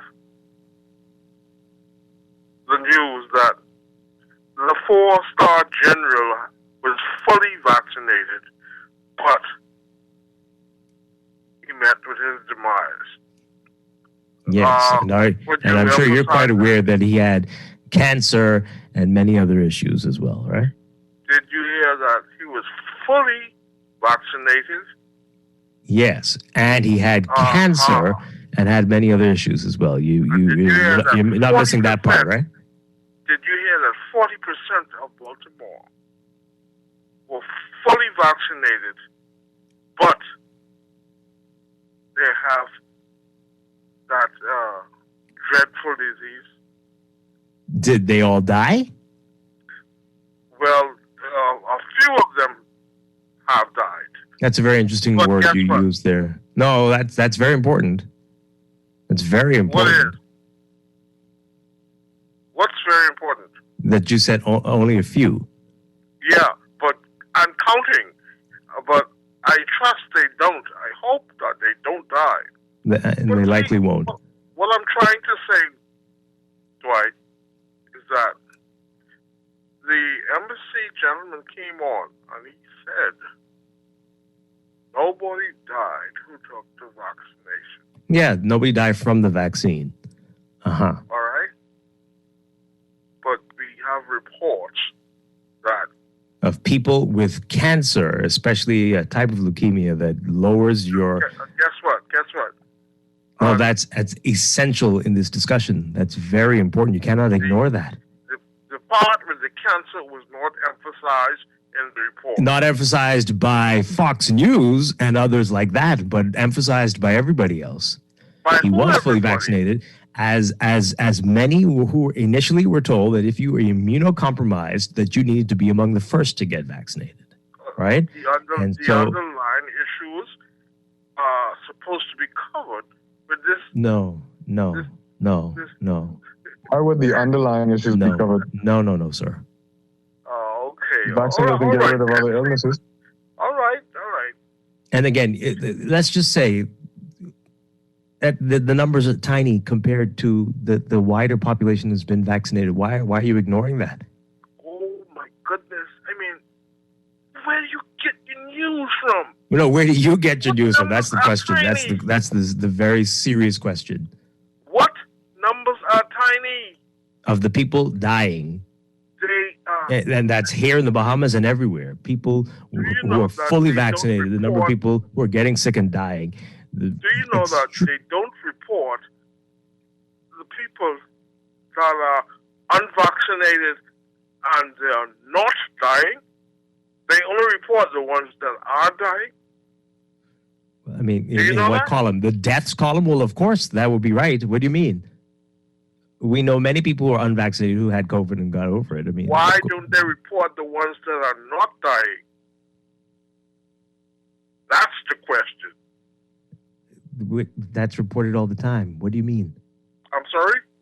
That's reported all the time. What do you mean? In the recovered column. They don't report that because they don't want to be caught in their own web. Okay, we gotta. That's producer.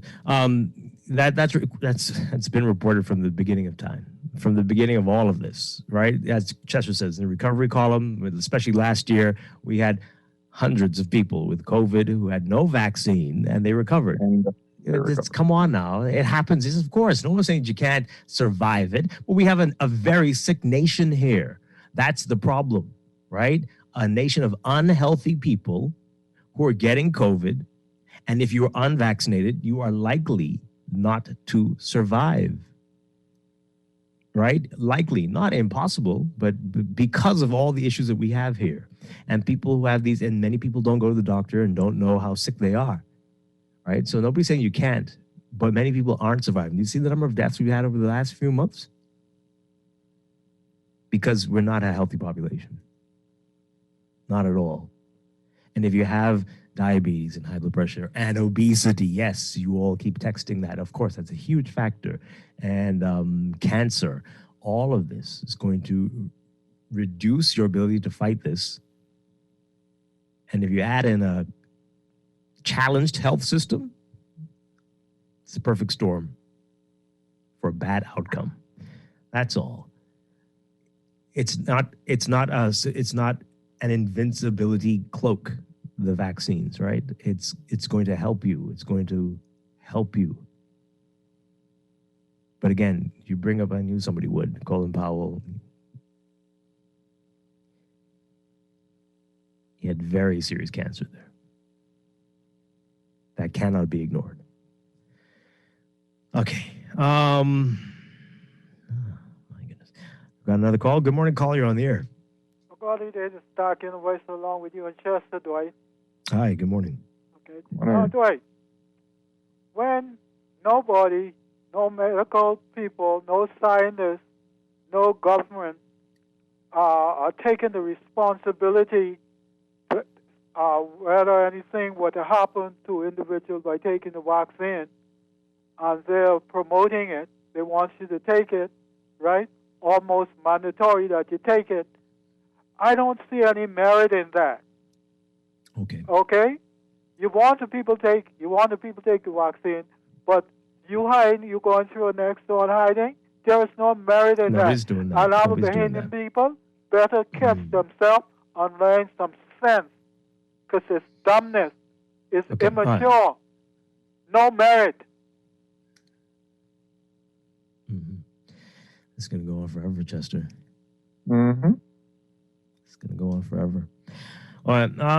Somebody says here they know of their teenage cousins who were vaccinated, and they were very eager to get vaccinated so they could return to school. Okay, that's great. You want to hear more? Are we hearing more of those type stories, or are you hearing some of the teenagers I've talked to recently who were like, they ain't doing it? And they also repeating some of the things some of our callers and texters are saying. I know a story of someone, a youngster, who called someone I know a sheep for taking it. Oh my! How young was that person? I guess these youngsters are woke, eh? That's good. How young? Like, okay, let me hear this. Like, are they 6 calling people sheep? That would be something. How young were they? A teenager? A teenager. Yeah. Wow. Nice. You know, the way when you want them to say things like that, they won't. But okay. My goodness gracious. Someone says here, people have taken their kids for vaccines to enter kindergarten, grade 7, and university. It's hypocritical to say that this is not a vaccine. Yep. Quite a few more text messages. Someone says here. Okay.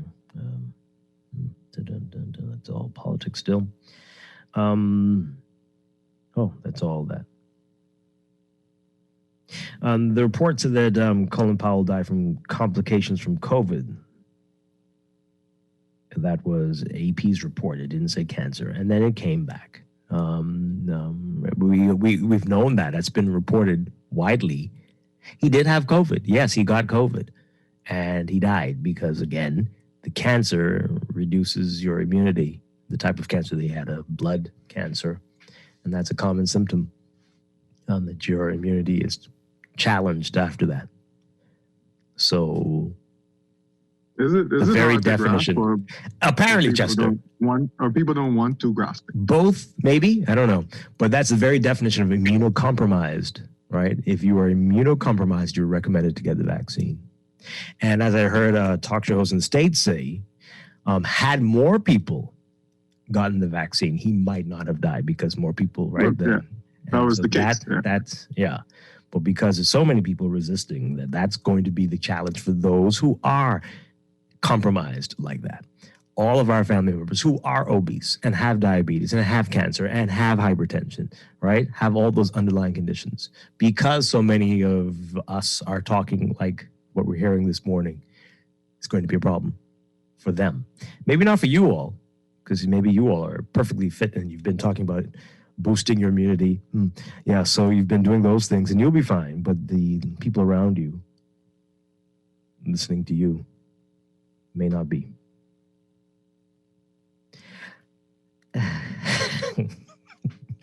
This text here, sheep, I'd like to see That young teenager's Spotify list, the Spotify playlist. Yeah. Oh my goodness gracious. Yeah. This person says, okay. Do we have another caller on the line? Good morning, caller. You're on the line. You're on the air. Good morning, Dwight. Hi, good morning.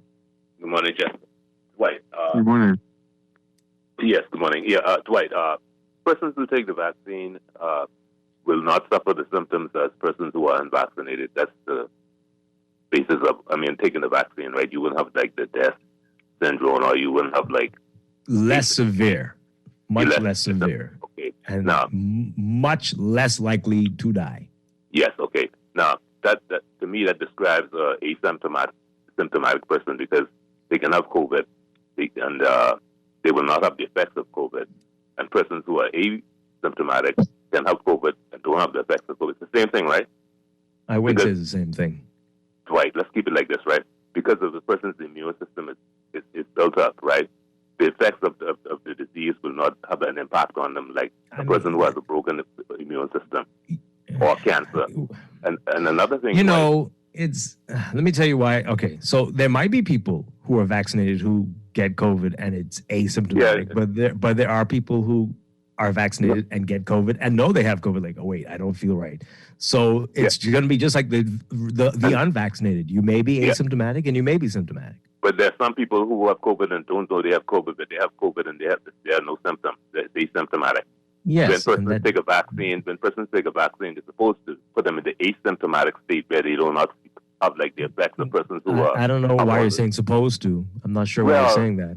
Because I know quite a few people who are fully vaccinated who got COVID and they knew they had something. So because their immune system isn't built up. That's why. Dwight, or maybe the Delta variant was bad, and it's going to be both. It's going to be both. Okay. Let's agree on this, right? It all boils down to a person's immune system. It all boils down to a person's health, and also like persons who have cancerous persons, their bodies are sick. Okay. No person who has cancer or no person whose body is alkaline will have cancer or any disease. Okay. So the point is, if your body is alkaline, and I may sound like a fool, right? But check this out, right? If they check for a pH before they check for COVID, if every person whose pH is above the 7.3 in their urine or 7.5 in their blood, you would find that they will not have COVID. Or if they have COVID, they will be asymptomatic. And all I'm saying is, hello, you cutting me off? Yeah, we got to go to the news, but that's some interesting stuff you're saying. We're going to be back. Stay with us.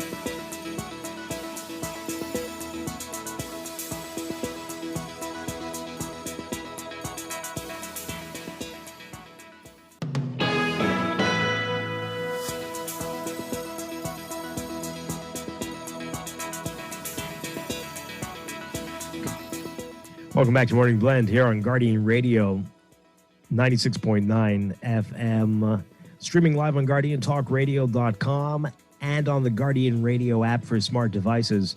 We're also on your televisions on Cable Bahamas Channel 969 and BTC Flow Channel 612. You can tweet us at Morning Blend 969 or Facebook.com/MorningBlend969. Text us on the Guardian Radio text line powered by BTC 422-4796.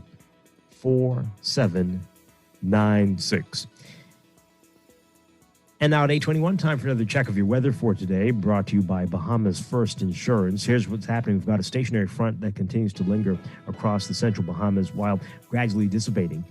High pressure will build behind the front, generating moderate to fresh breezes. For all areas today, forecast calls for partly sunny and breezy conditions with a chance of isolated showers and a chance of isolated thunderstorms, mainly near the frontal boundary. becoming fair and breezy tonight with isolated showers and possible thunderstorms. There's a slight risk of rip currents at north and east coast beaches and water spouts in or near heavy showers and thunderstorms. For boaters, small craft advisory is in effect for the central Bahamas, and a caution remains in effect for the northwest and the southeastern Bahamas.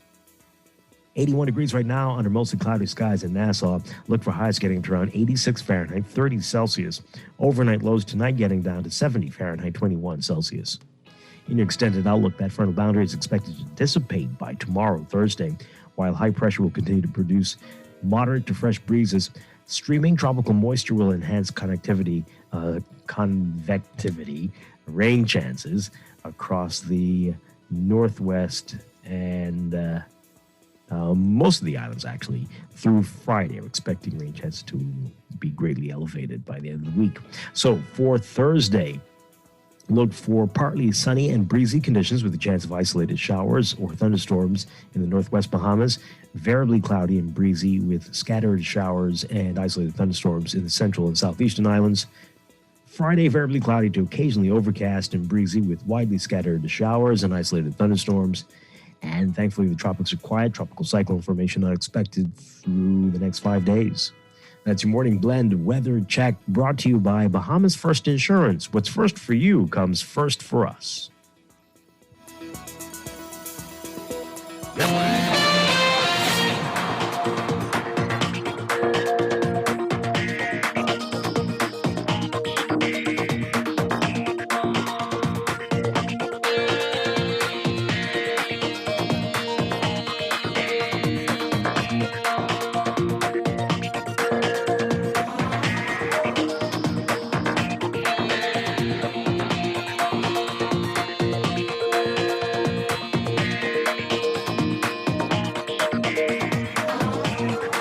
8:23 the time for another check of your traffic for this morning. It's going to be a challenging commute for you as we're seeing the real-time traffic at this hour.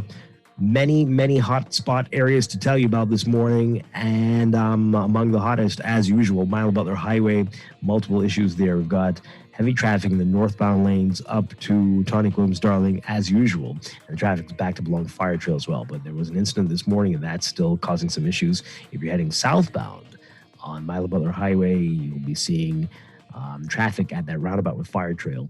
You don't normally see that at this hour, but that spillover from the overturned vehicle earlier, and the traffic's backed up on that eastern side of Fire Trail, east of the roundabout, both directions as you approach Faith Avenue, and traffic's backed up along Faith Avenue, and traffic's being diverted along Bellet Road, back to Mile Butler Highway southbound, and it's just a mess. If you can't avoid that area, you really want to. So again, that's Fire Trail, Faith Avenue, Bellet Road, traffic diversions, traffic southbound on Mile Butler Highway, just unusual at this hour. So keep that in mind if you are in that area. You might want to try to get to Gladstone Road if you're around there. And that's looking better for you northbound to JFK Drive this morning. Eastbound won't work necessarily because Blue Hill Road is looking pretty bad as well, from south of St. Vincent Road all the way up to Independence Drive, especially north of Soldier Road, and east on Carmichael to get to Blue Hill Road is going to give you a headache as well. Traffic's backed up along Independence Drive, westbound to Blue Hill Road at that roundabout, and East Street between Robinson Road and Soldier Road is looking busy for you, especially northbound this morning. So those are some hot areas there. Elsewhere, we've got Eastern Road, westbound, just east of Foxhill. You'll be noticing that traffic up to about Johnson Road or so. Bernard Road, heavy traffic there near the schools in the area, mainly westbound. And then pockets along Prince Charles Drive, the major intersections, Prince Charles and Foxhill, Prince Charles and Beatrice, and Prince Charles and Soldier. Further up, Soldier, Bernard Village, and Wolf Road. That's proving to be a very challenging intersection these days. And Marathon Road northbound to Wolf Road also looking busy for you. So a lot of issues out there. Keep that in mind this morning as you make your way about. That's your real-time traffic and your morning blend traffic alert brought to you by RBC Royal Bank, banking reimagined.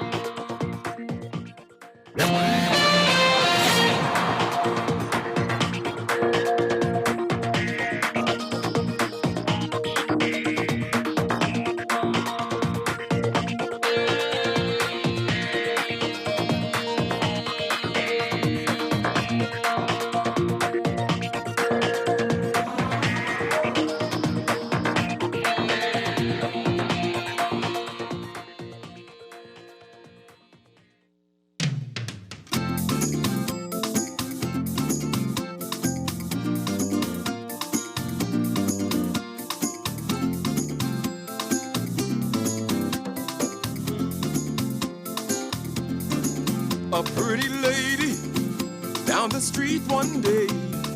Here's what she had to say. Life's been unkind in so many ways. I'll be evicted with 5 children, yes, hardly a cent to pay the rent on down head. Here's what she said. Oh, how I wish I could fly. I'd fly away so high, up with the birdies. We're back here with Morning Blend on Guardian Radio 96.9. Dwight Strachan with Chester Robards on this Wednesday morning. Coming up in a few minutes, we're going to be talking with BTC Business. We've got some great offers for business people, for companies. You don't want to miss that. That's coming up in a few minutes. And then a few minutes after that, we're going to be doing another drawing of the Bahamas COVID vaccination raffle. 2 more winners today. And don't forget to register for that. vaxbahamas.com. If you are fully vaccinated or even partially vaccinated, you can be a part of that. Later in Morning Blend Business, we're talking with BPL. They've got an update on Ragged Island, the work they're doing there. And more on what are some of the developments going on with them. So a lot to get to with the remainder of the show. All right, so before the break, we're talking about schools trying to reopen for face-to-face learning, and I'm asking if parents are comfortable even having the discussion about getting their children vaccinated, and want to hear from you about that. And then we got a little sidetracked with... I knew that was coming. By the way, tune in Friday. We've got a special show planned. We're going to have a doctor, a leading pharmacist in the region, going to be answering your questions. We want you, all of you who call in and say these things, put the questions to the experts. Let them answer your question. That's coming up Friday, so you don't want to. That doesn't seem to make a difference, Whit. It doesn't make a difference. It's got to be the doctor, the doctor from somewhere else in the world they've never been to, who's saying what they want to hear. That's the only one they're going to believe. Yeah? Pretty much. Ah, okay. Yeah. Well, okay. Well, I mean, be happy in your silo, right? Just go there in your little cave and think your thoughts. But do you have to call in to share them with the world? Or maybe they're saying that about us. Like, why are we talking? Oh, well, okay.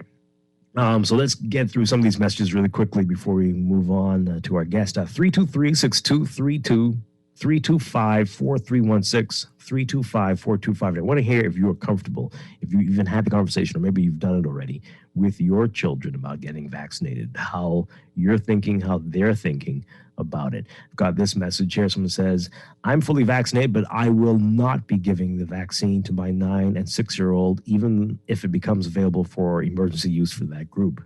The age group 2 to 11 have shown that they do not get severe COVID, and their immune system is robust enough to fight the disease. Okay. Yeah. Interesting. Yeah. Okay. Text us 422-4796. What do you think about this? And yeah, Chester, if you had kids in this age group, what would you do? What would you be doing?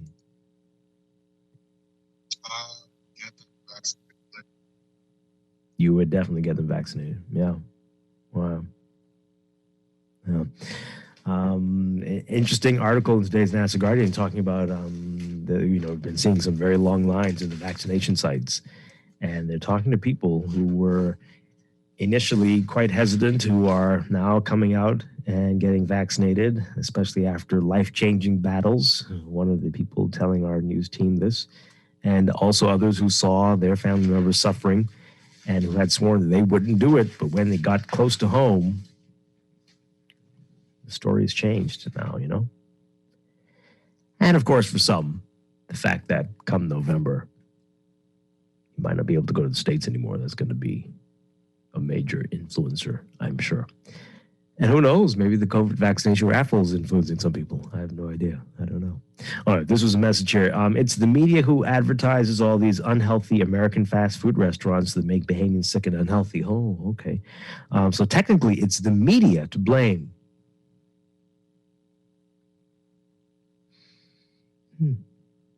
Okay.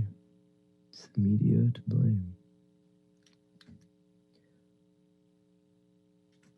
Okay. So what do you think we should do? Tell the fast food people we don't want their money? Because even though everybody knows everything in moderation and that you can't do it morning, noon, and night with anything. But the same media is telling you about going to see your doctor and getting checkups and getting tests and screenings for certain things, but you're also ignoring that. So, okay, all right. The media promotes vehicles too, and lots of people die in car accidents. So the media is okay. I get your logic. I understand. This one says here, it's obvious your agenda is to push the experimental vaccine, which has an efficacy rate of 6 to 8 months, but let persons with dissenting voices, views, voice their opinions without interruptions. Thank you. Well, when sometimes it's not just dissenting, it's complete falsehoods. And so that's different. And outright lies. So, yeah. I find it very interesting that when the fully vaccinated die, the fact that they have underlying conditions is being highlighted. However, persons who have been dying after getting COVID no longer have COVID. What? What did I read? What did I miss? Persons who have been dying after getting COVID, in most cases, they would have no longer had COVID. As we know, COVID doesn't linger in the body for more than 14 days, but rather they die due to conditions that became exacerbated after COVID. In these cases, COVID was highlighted and the cause of death was downplayed.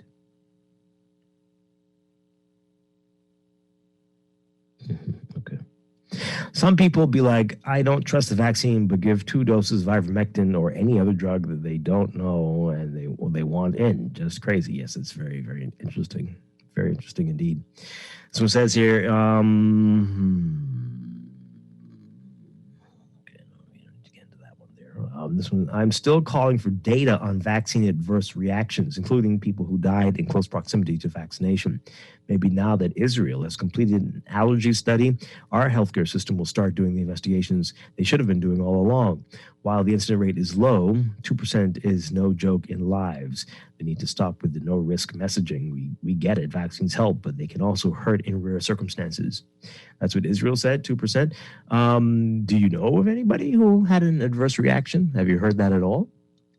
I know some people had some longer symptoms,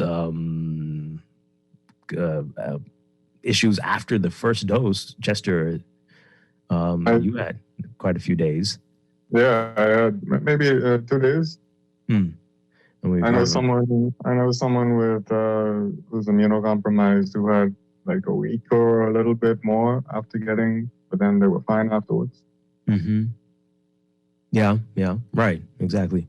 This one says here, Dwight, y'all are sure pushing these vaccines, but when y'all start dropping dead, y'all will know from these experimental drugs. Well, will we know? We'll be dead. But, okay, we're pushing. As a parent, I am not comfortable with injecting my child with the new mRNA vaccines. Why vaccinate children that are least affected by the virus? Leave our children alone. Okay. All right. And this one says here, Dwight, come November, will the states allow travelers to enter without being vaccinated, but with a negative COVID test instead? I think they already said no, right? You have to be vaccinated, right? Am I missing? Did I miss that? They did say that, right? Got to be vaccinated. They got to be vaccinated. No test anymore. That's what they're doing now. After November, you have to be fully vaccinated. Okay.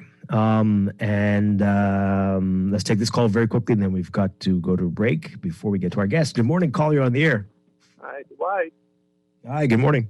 Good morning. You can hear me? Yes, we can. Yeah, listen, the responsibility is not you or your station. The responsibility when it comes to health and the welfare of the country is the Ministry of Health. Just like the FDA, they will have to have guidelines for the fast food, so on and so forth, based on the supplies or fatty liquids that they're using. So they can monitor it, and then they can let them know that they'll have to use a more healthier fat, so on and so forth. The FDA in the United States does that. So that's the easy fix. It's the responsibility of the Ministry of Health and which division that deals with that. So that should be done. And if they are not acted, then they need to be activated so we could deal with the issues of health in our country, especially in relation to our children in the schools and what they're consuming, sweet drinks and all that stuff. So that's the responsibility of the ministry. Yeah, well, they're absolutely doing that in the schools now. When it comes to and they need to come. They need to now come out. Even if they exist, they need to be more noticeable now and more stringent on these fast food restaurants and the type of fats that they use. Because fried foods are not good for us. So they need now. They're listening now. They need to put their boots on. I mean, what do you suggest? What should they do? What should they do with those? Make them bake the stuff instead? I mean, what are you suggesting? No. What I'm saying is there are other quality fats now that you can use. They can say, okay, guys, the fat you're using, there's a more quality fat that is out there before you start using this type of fat, because it's costing us as far as our health, health situation at our hospitals. There, people are now getting sicker and sicker because you're bringing these products in that could harm us. Yeah, we have a choice, but the overall country, we must have a safety net for these people bringing in all kind of products, and they can hurt us. It ain't all about the money, it's the health of the nation. So whoever minister is listening now, they need to tighten up on that. And once they deal with that, then you'll see less persons coming with these problems. We have high blood pressure, so on and so forth. Even the SARS issue, Okay, I hear you. So that's something. So it's not your responsibility. It's the Ministry of Health. Mm-hmm. Okay, thank you very much. Okay, appreciate it. A little bit of overreach there, but I hear you. Let's take a break. We'll be back with more. This is Morning Blend on Guardian Radio 96.9. But she said, don't mind this thing. You see, your man like what I got. So they gonna fight she one Sunday afternoon. She beat them so bad with an old piece of boom. But that don't matter to me. I like what I see. When she shake and whine, I shake and whine and move and spine. And just cause she fat, cause she fat, just cause she fat, just cause she fat, just cause she fat. Earning zero interest on your savings at the bank? With as little as $100, you can start earning interest on your money while you're sleeping, eating, or standing in line at the bank with the CFAL Savings Express Plan. Because at CFAL, your interest is our interest. Call us at 502-7010 or visit cfal.com to start now. CFAL, growing wealth for future generations of Bahamians. Physical distancing isn't the same as being socially distant. I know that sometimes it can be a bit difficult not being able to engage in the in-person social activities that we did before, whether that be going to the movies or just hanging out in person. But remember that different does not mean distant. As the generation of technology, we can get creative in planning virtual parties with friends and family, play online games with friends, plan virtual family parties, start a cooking competition among cousins, or do a virtual dance party.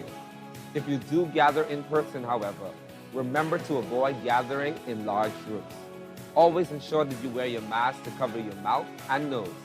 And remember, wash and sanitize your hands often. This message is brought to you by the PAHO WHO Bahamas and Turks and Caicos Country Office, the Ministry of Health, and the Healthy Bahamas Coalition. For 38 years, Strachan Commercial Pest Services has provided trained certified technicians while using environmentally safe industry standard products.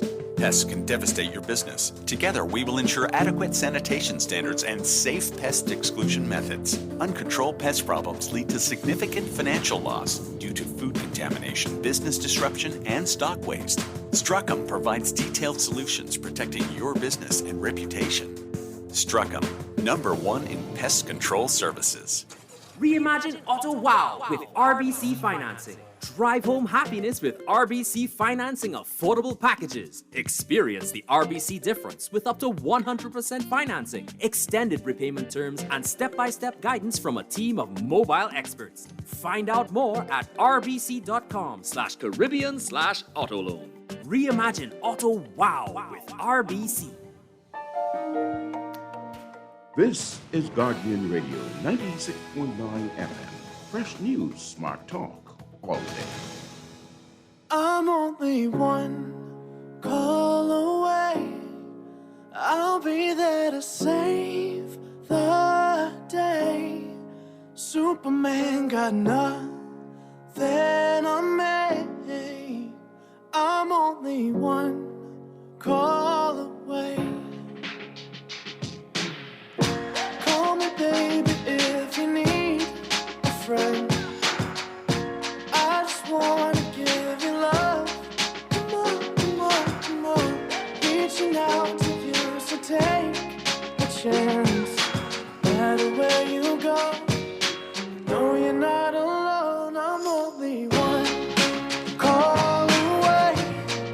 I'll be there. We are back here with Morning Blend on Guardian Radio 96.9. Dwight Strachan along with Chester Robards. And we are talking with BTC Business this morning. They have some amazing things going on. And Tennille Simmons is back with us this morning to tell us about this is special deals that can be had. Tennille, welcome back. Great to have you with us. Good morning. Thank you. Good to be back. Hey, this is a great deal. Elevate your business, this package, this promotion. Tell us about this and how this came about and who can benefit from this. Well, our new small business bundles are all for small business owners, right? So it's all centered around how we can, go in and assist our small business owners in this time of need, great need right now. And it's packaged with all of the things that they would have told us that they needed. They needed faster speeds. And so for the first time ever, we've now introduced our fiber to the business bundle. So small business owners can get super fast fiber speeds, just like, our large enterprise customers. And then, of course, we bundle it with mobile and our superstar of it all, our digital solutions, where our customers can now, move their business to a digital platform by way of a website, an online store, or if they just want to, increase their social media presence, we'll set that up as well. Wow. All right. So you said fiber to the business. So I know that with fiber to the home, it's been dependent right now where you are on your Providence. But does it make a difference now with business? Is it a different story? Well, it is a different story. It's a different story in that we have increased our footprint. So that was, I think, about 3 to 4 years ago when it was just in the Eastern area. And so 4 years later now, we've moved past the Eastern area, and it's a different story for our business customers as well. So what we've done is, in addition to, our great engineering team going out in the various areas, we've also encouraged them to, make sure that our fiber is where our highly penetrated business customers reside. And so they have been so gracious in making sure that that happens. And so that's why we're so excited that, these customers can now get super fast speeds at their business. That is pretty cool. All right. So how long does it take if I'm interested and I want it? How long before I can get fiber and all these wonderful things that are in the package? Well, it's so much different things, right, in the package. So in terms of, let's say, your fiber speeds, the great thing about it is that for our small business customers, we've actually carved out our own technical team to support us. So we're not included with the residential team. We're not included with the larger enterprise businesses. So we have our own technical team to support us. So once you sign up for fiber for internet to your business, we have somebody come out to you, or we can do it virtually, however you prefer. That literally would take within a week. You would get your service within 1 week. With your mobile service that is also included within the plan, you get that firsthand. So that's pretty much, a one-day transaction. You would get that, right after the conversation is had, you would get your mobile. Of course, it comes with a free iPhone 12 device. So you tell us. Say that part again. What now? It comes with a free iPhone 12 device. Yes, iPhone 12. We know that's one of the latest devices this year right now. And then we're moving into the 13. So we're going to see how we can, make this package even better moving into 2022. But for right now, it's the iPhone 12. And depending on where you are, if you're at your office, we bring it to you. We'll have it fully ready with your SIM card ready to go so that you can use it right away. Or if you choose to pick it up, we're in the Mall at Marathon location. That's not a problem. When it comes to your website and online store, it's 5 to 7 business days. And so once you provide your information, your photos, all of the necessary information that you'd want on your website. We walk hand in hand with you and we get that set up. That's not a problem. Mm-hmm. And this 600 megabits of business class broadband. Oh man, that's pretty impressive compared to what some people are seeing. Absolutely. So that's the the very what we call a very much elite package, the creme of the crop of our packages. We made it very simple. We only offered 3 business bundles because we didn't want where it's very cumbersome for you to understand what our offerings are. So that's the creme of the crop, the 600 megs. And that we've seen just recently a lot of customers, depending on the nature of their business. So a lot of our customers that are in the business where they require that much bandwidth for downloads and even uploads, because uploads, we're giving you up to 50, up to 70 upload speed. So when it comes to, you requiring that heavy traffic, then of course, yes, that is the package for you. If you don't need that much, if it's overkill for your type of business, then we also have a mid-tier plan that's 200 megs. And for some people, they still feel as though that, that may be a much, but for some that works. For some of our boutique firms, our boutique law firms, our marketing agencies, accounting firms, that works for them, when we talk about our business owners who sit in that professional service realm, that's something that's perfect. And then of course, for, your retail operators that don't have such heavy traffic, we start off with about 30 to 50 megs. And so that's our starter. Each one of those packages includes a mobile plan that will allow you to get either or. You have a handset credit. So it starts off at $300. So the 200 meg package that I spoke about is $300 handset credit built in there. So you can take that handset credit and you can use it towards any device that we offer. Or you can, decide to say, hey, there's a particular device in your portfolio I've been eyeing. We're offering it right now, a high-end device at 50% off. So let's say you don't want that $300 handset credit, but you love that iPhone 12 offer that's on the elite plan. While it does not come with the mid-tier plan, it's free. We offer it to you at 50% off. Wow. So we still give you the option so that you can benefit from some of the high-end plans, even though you're not on that high-end package. That's some really great deals. All right, so I think the last time we talked to you, I asked you this before, but this is a limited time offer, right? No, this is a limited time offer because it's Small Business Month, right? Mm-hmm. So all October, definitely get in contact with us. 302-7200. 302-7200. We will come to you. You don't have to come out if you're still, wary, or if you're the skill and the heads in your business and you really don't have the opportunity to get out to us. We can definitely come to you. We schedule a time where we can come to you. And what we've been doing is actually setting our customers up virtually. So by the time we get to you, we've already done the pre-work, the prep work and all that stuff. This particular week, I'm much more excited about the workshops that we have for our customers by way of our innovation conference. Oh, yes. Yes, it's every single Friday for the month of October, we feature a different keynote speaker. How's it been going so far? You had some big names. Amazing. And we're excited that we kicked off with Allison Hines because she really set the tone. I think a lot of persons that joined was really not expecting that side of what she presented because everybody, so familiar with the dancehall soca queen. But she came in and she talked about, obviously, what the challenges she has faced even in the entertainment industry, but how she has changed so much by being an entrepreneur and the different streams of income that she's been able to take advantage of just by building her brand. Mm-hmm. And one of the greatest things that she relayed to us was that, she was so successful in her musical career that the brands came to her. So there were a lot of times that, she was approached with opportunities where she really didn't have any, knowledge of, but they came to her because of the way that she presented herself with her musical brand. And so now she's in so many different business ventures that are really successful. And she spoke about those things. So I think a lot of persons were surprised at so many things she was into. And this week, let me see how good you are, Dwight. We have Grace Hamilton this week. Who's Grace Hamilton? That name sounds familiar. That name sounds familiar. I think we talked about it the last time you were on. Is this Spice? Is that? That is Spice. Oh, okay. Okay. All right. Yes. Yeah. So, yes. Oh, man.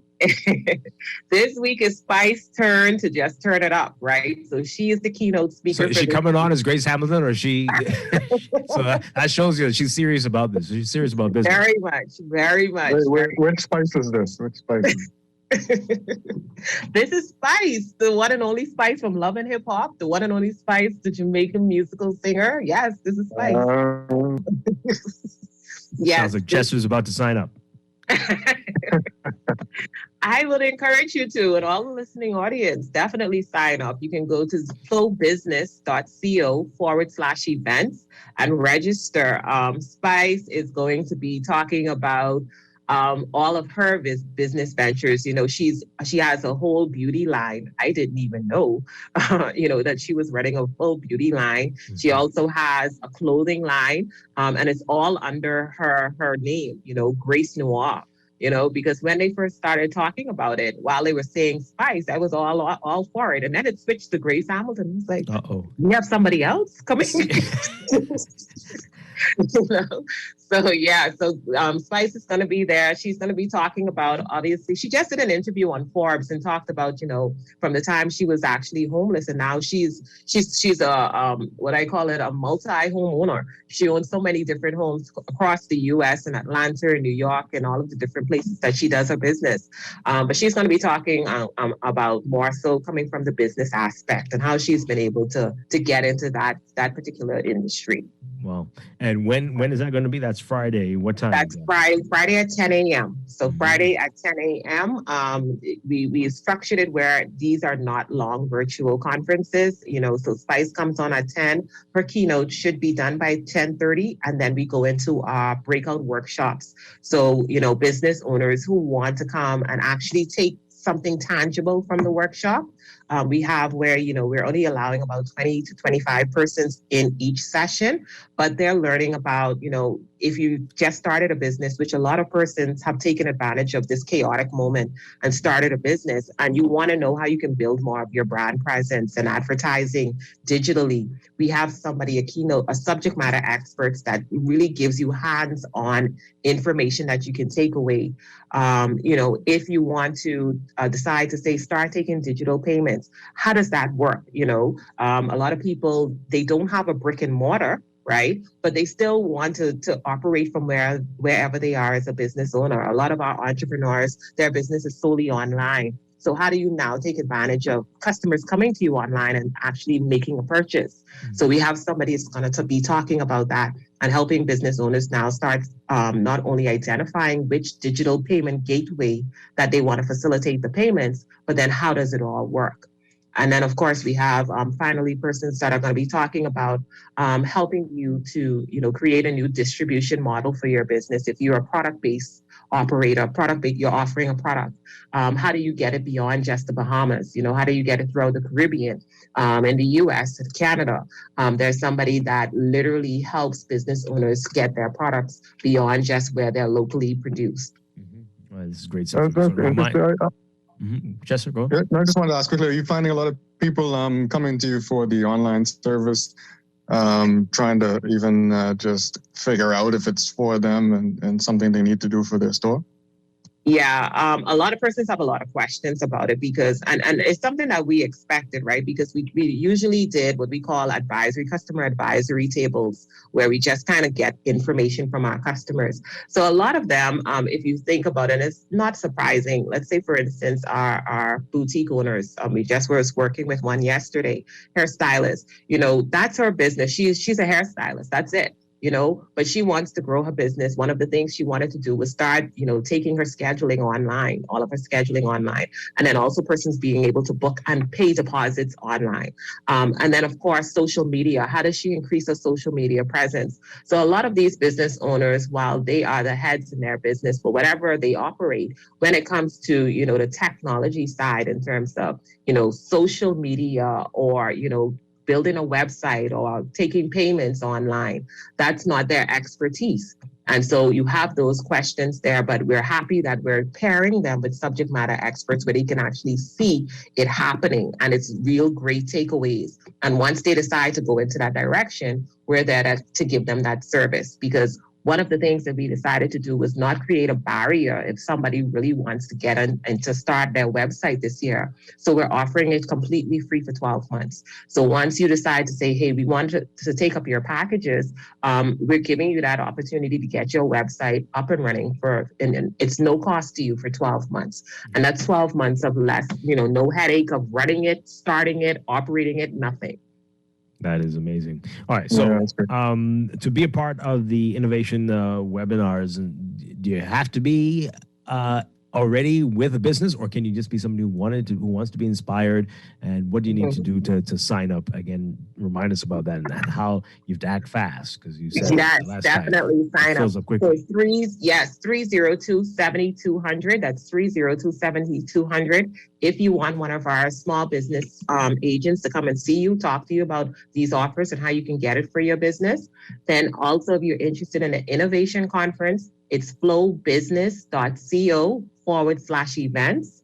flowbusiness.co/events.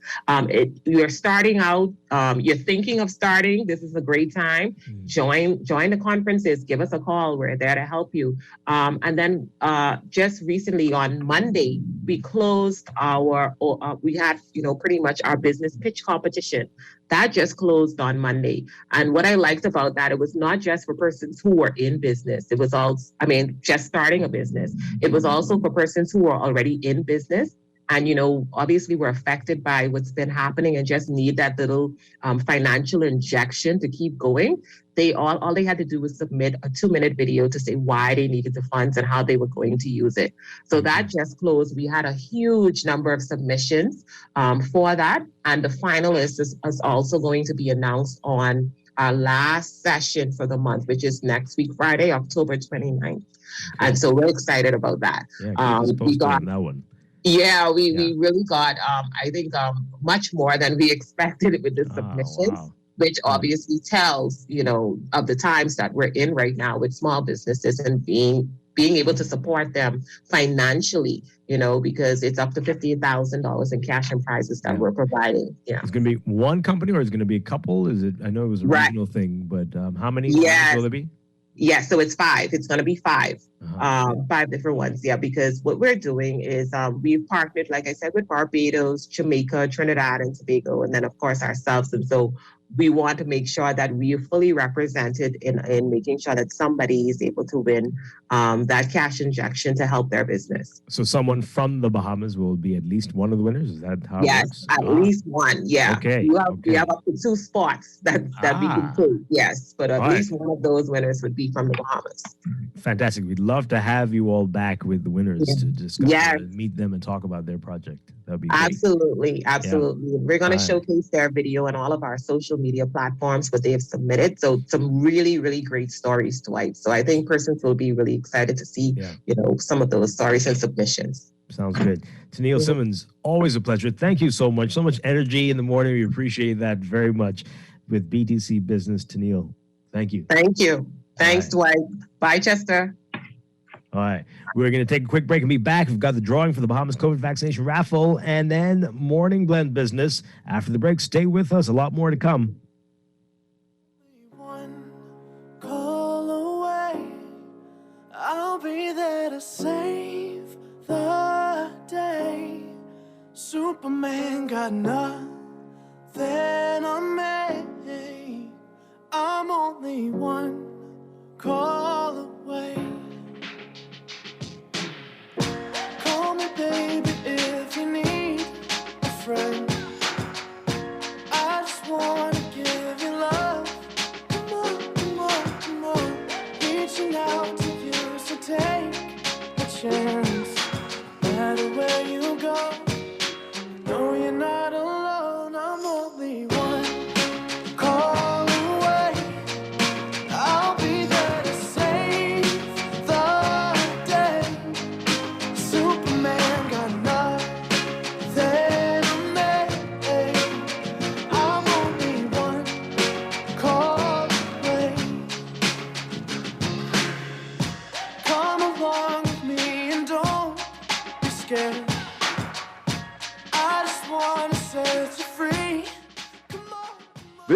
is Guardian Radio 96.9 FM. Fresh news, smart talk, all day.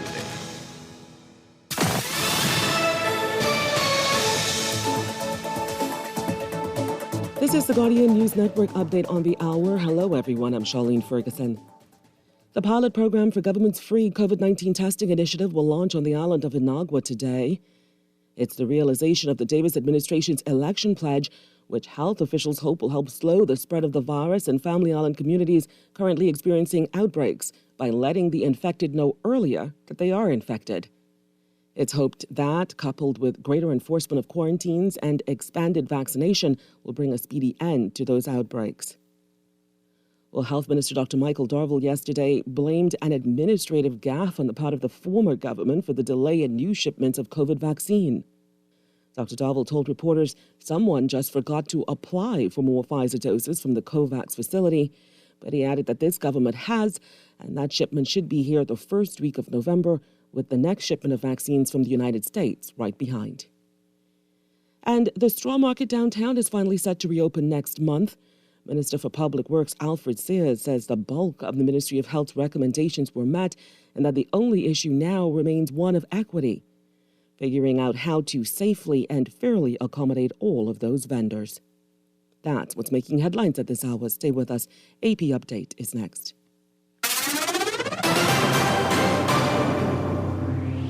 I'm Rita Foley with an AP News Minute. Police in Atlanta closed streets around several blocks of office and apartment buildings this morning after gunfire. News reports indicate somebody fired at officers. No injuries reported. New York City will require police officers, firefighters, and other municipal workers to be vaccinated against COVID or be placed on unpaid leave. Mayor Bill de Blasio made the announcement this morning. Longtime Trump ally Steve Bannon is in contempt of Congress, says a House committee investigating the January 6th insurrection. Bannon defied a subpoena, they say. Committee Chairman Benny Thompson says this won't stop their work. We won't be deterred. We won't be distracted. And we won't be delayed. Republican Congresswoman and committee member Liz Cheney has a blunt message for fellow Republicans. You all know that there is no evidence of widespread election fraud sufficient to have changed the results of the election. I'm Rita Foley.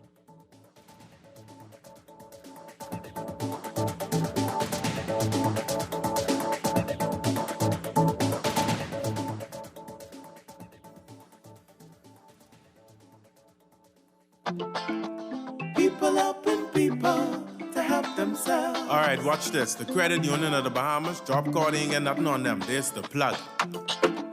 People helping people to help themselves. Don't believe me? Join the credit union and watch your money grow like Chef and Needle. Credit unions are smarter choice. Higher rates on your savings. Yeah, go join one. Credit unions are smarter choice. More money you make. More what? Stop that. Credit unions are smarter choice. Higher rates on your savings. Let me get my money down. Credit unions are smarter choice. More money you make. Join a credit union. Watch your savings grow with higher interest rates. Become a member and purchase some shares. Then ownership is coming your way. They offer local banking members the owner. Personalized service. Come and join the credit union and your choice will be the smartest. Credit unions are the smarter choice. Higher rates on your savings. Technology serves to make our lives better, so why not your business too? At Custom Computers, we've been maintaining our knowledge and relationships with top tech companies since 1987 and carry only the most trusted brands like Apple, Microsoft, HP, and more. No company has helped more businesses build reliable IT systems than Custom Computers.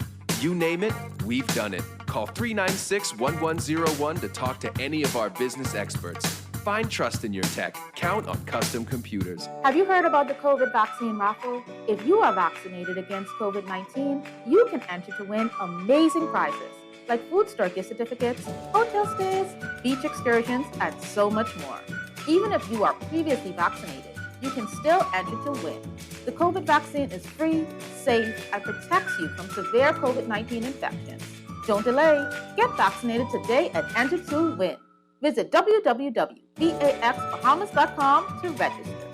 Hurricane season is here. If you're not prepared, it can really turn your life upside down. Fortunately, there's CG Atlantic General. Our people are here, ready to assist at a moment's notice, with protection like alternative accommodation for those who are displaced due to a storm. It's our priority to make sure you have what you need when you need it most. So when your life gets turned upside down, we can help to turn it around. CG Atlantic General. Good like that. Security and General Insurance Company Limited, trading as CG Atlantic General. Contact a CG Atlantic General broker today. You have a new text message from Scotia. Scotiabank is adding text messaging to its communication channels to keep customers updated in quicker and safer ways. As of November 4th, Scotiabank will be using text messaging to provide notifications on the minimum payment required for your credit card and due dates. Customers may continue to access their credit card statements on Scotia Online or through our mobile banking app. Learn more by contacting customer care-bahamas at scotiabank.com or call 356-1697. This is Guardian Radio 96.9 FM. Fresh news, smart talk, all day.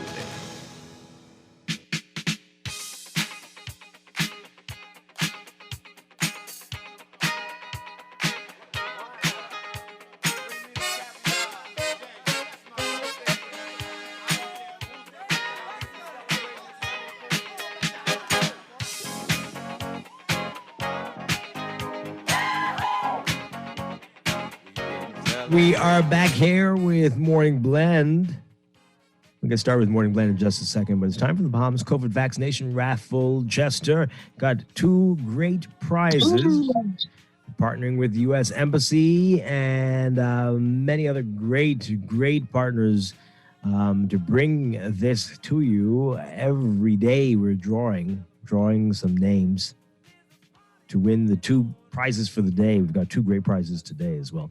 And remember, folks, all you have to do is be vaccinated or partially vaccinated even, and register vaxbahamas.com. Vaxbahamas.com, and you could win. You could win. A lot of people have been winning some great prizes so far, and more to come. We've got a lot more to go.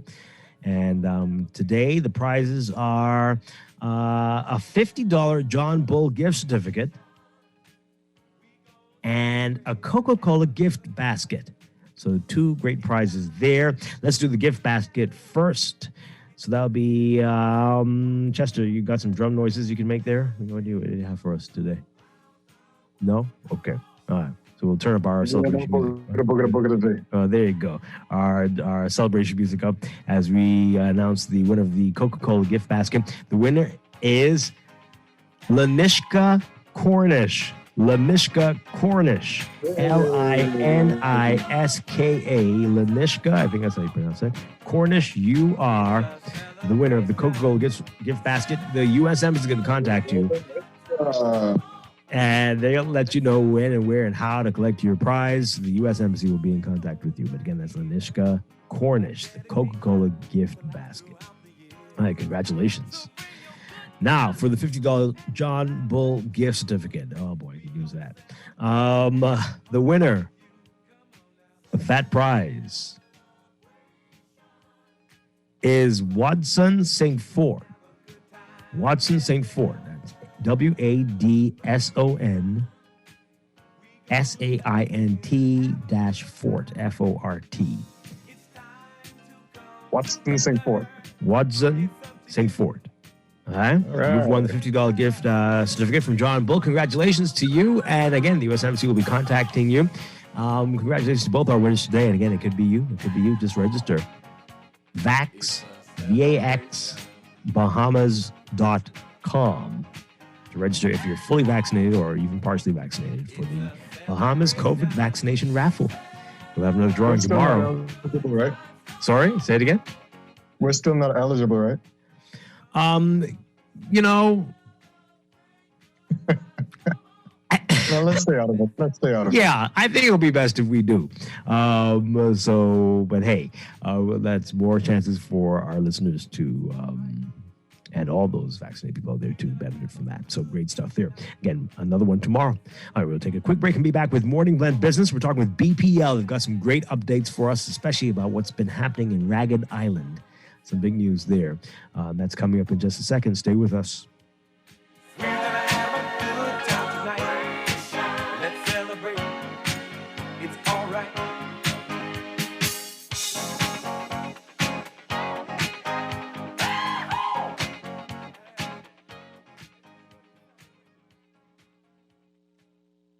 This is Guardian Radio, your station for up-to-the-minute news, intelligent, interactive, and engaging conversation. 96.9 FM. The views and opinions of the hosts and guests are their own and do not necessarily reflect the position of the management and staff of Guardian Network. Wake up, it's a new day. Wake up, it's a new day.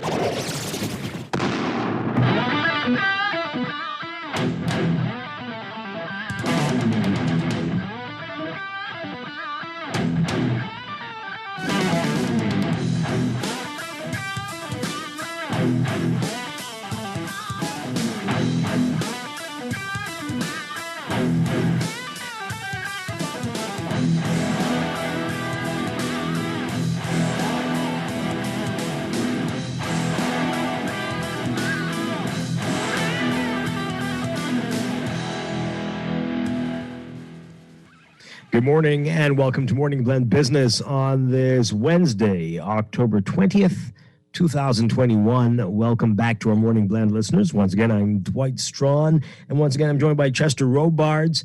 And this morning, it's another of our monthly segments with BPL, and they have some interesting news to tell us about this morning. And as usual, we have Quincy Parker, BPL Public Relations Director, with us this morning.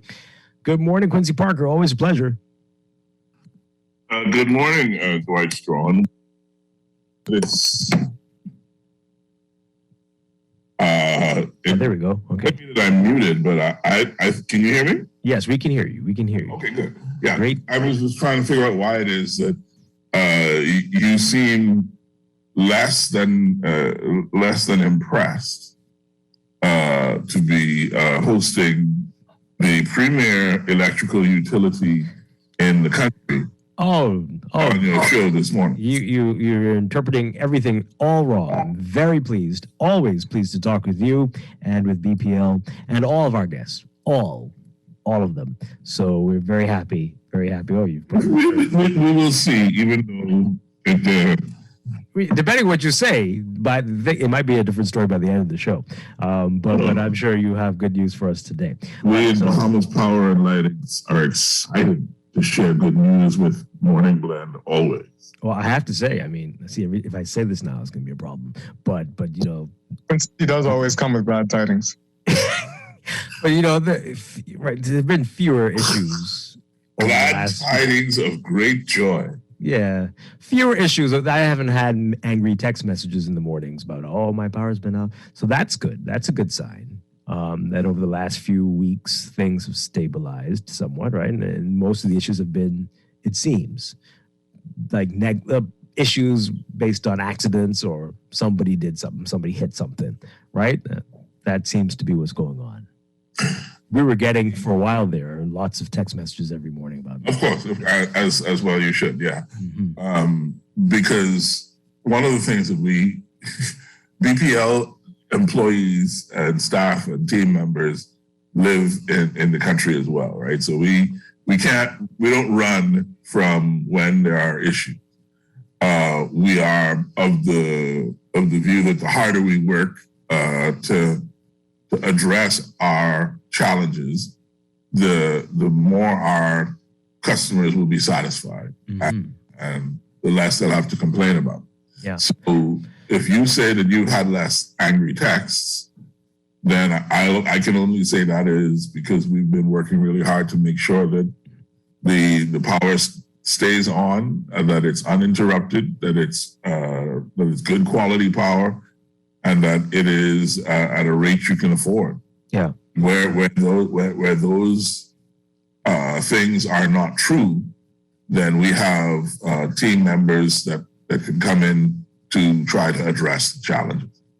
I know we have specific issues to get to this morning, but I do want to ask you about this. You are aware, I did reach out to you about this, about a personal issue in my neighborhood, and I asked you about that. There was some damage done by a third party, and I asked you about that, and that we hear about that from you all quite a lot.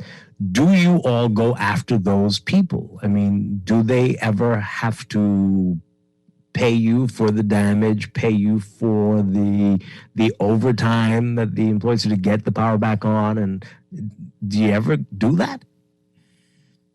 If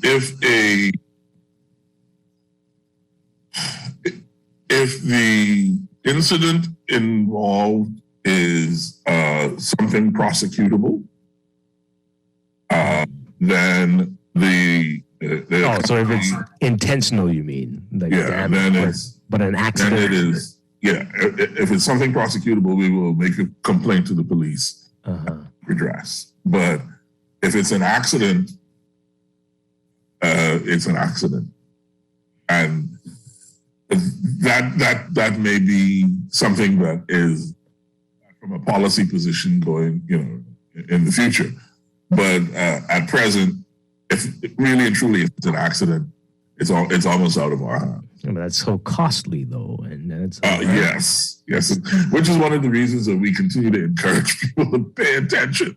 Mm-hmm. I mean, when you knock down an electricity pole or you knock down an overhead wire, it may inconvenience you personally for a few minutes, but that means that means potentially a whole neighborhood or more than one neighborhood has lost power for as long as it takes us to repair the damage. Right. Yeah. And unless people start really and truly taking into account that their behavior is affecting other people's lives, then we will continue to be playing cleanup to these acts.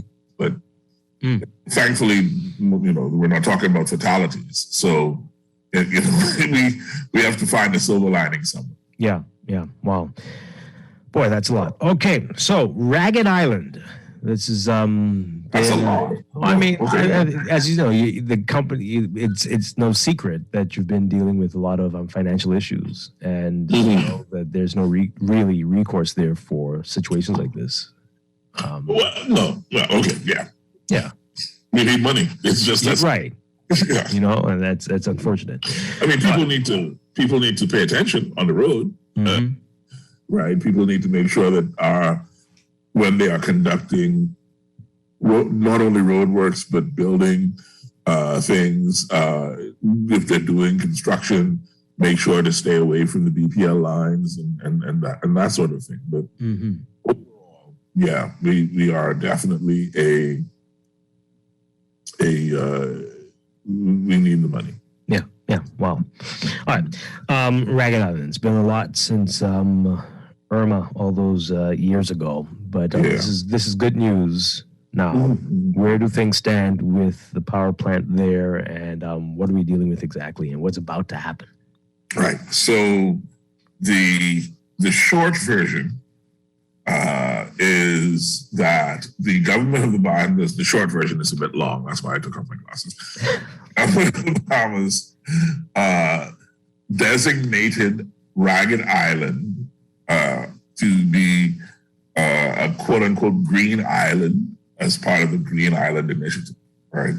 So following the storm, the decision was to build a renewable grid to ensure that Ragged Island had power through renewable means. At present, the most efficient for that situation is solar. So the Bahamas Power and Light Company Limited built a solar power grid in Ragged Island. The solar field was completed in December of 2019. Over the course of 2020 and 2021, work progressed on ensuring that the field was tied into the transmission grid, and that the power was moved from the solar field at gunpoint to the station, and then from the station to. All right, why are you laughing? Yeah, it's just an odd way to put it. That's the name of the place. Yes. There wasn't the actions. Yes. I'm sorry. It might actually even be gun key. I think it's gun key. I don't Okay. All right. No, but it is. No, it's gunpoint. It's gunpoint. Well, okay. But anyway, yes. That's hilarious. And only a twisted mind would see. Right. Of course. So in any event, we had our first solar power sent to the grid in December of 2019. That proved that the concept was doable. Then over the course of the subsequent year, due to setbacks because of the interaction of COVID-19 with our supply chain, we were able to make moves on getting the system, the battery energy storage system, done. It has taken all of this time to complete the assembly of the BESS and also to retrofit the system, the transmission system to accept through the inversion and transformation process the solar power from the field, transmit that power to the inverters at the station, have that power transformed and injected into the grid. And we are now at a place where the entire system is complete. We are, they call it pre-commission. And what that means is we are at the place now where you turn it on and run it to see if it works, and to work out the kinks before you have your grand opening. And so we've turned the system on, and we've actually run the island on it for enough time to be able to say we're ready for commissioning. All right. So many questions about this. It's very exciting. So many questions. Give us some specs. How big is the solar field? How many? I don't know what to call them. Panels. Tell us all the terms and what. How do you? All right. Well, tell us all of it. It's keep in mind that what we're talking about is Ragged Island, right? So Ragged Island is a very small community. There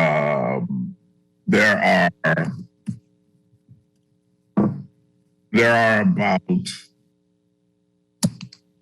well, at present the number of people who are on the island are not not representative, so to speak, right? So what is best is to sort of explain that the Ragged Island site is capable of feeding the entire community. So what we've done is it's a 390 kilowatt solar PV farm. So that's 300 kilowatts at the very least. To be injected into the grid from the field on gunpoint. The field itself, as I say, is a 300 kilowatt field. It creates about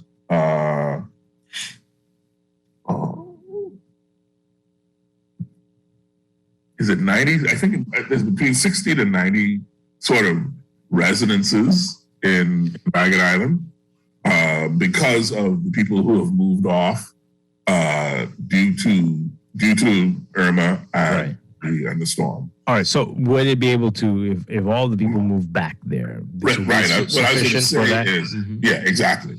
So in addition to being able to supply electricity for the current population, the anticipation is that even with 100% of the population of Ragged Island in town and on the island and on the grid, we will still be able to supply 100% of the energy from solar power at the grid for at the very least 98% of the time. And so that's where we are. All right. So let's say there is after this year, there's a boom. The population returns and maybe even doubles. Will that be enough to support this, or what happens in the future if there's a population boom there? Yeah. So if there is a population boom, the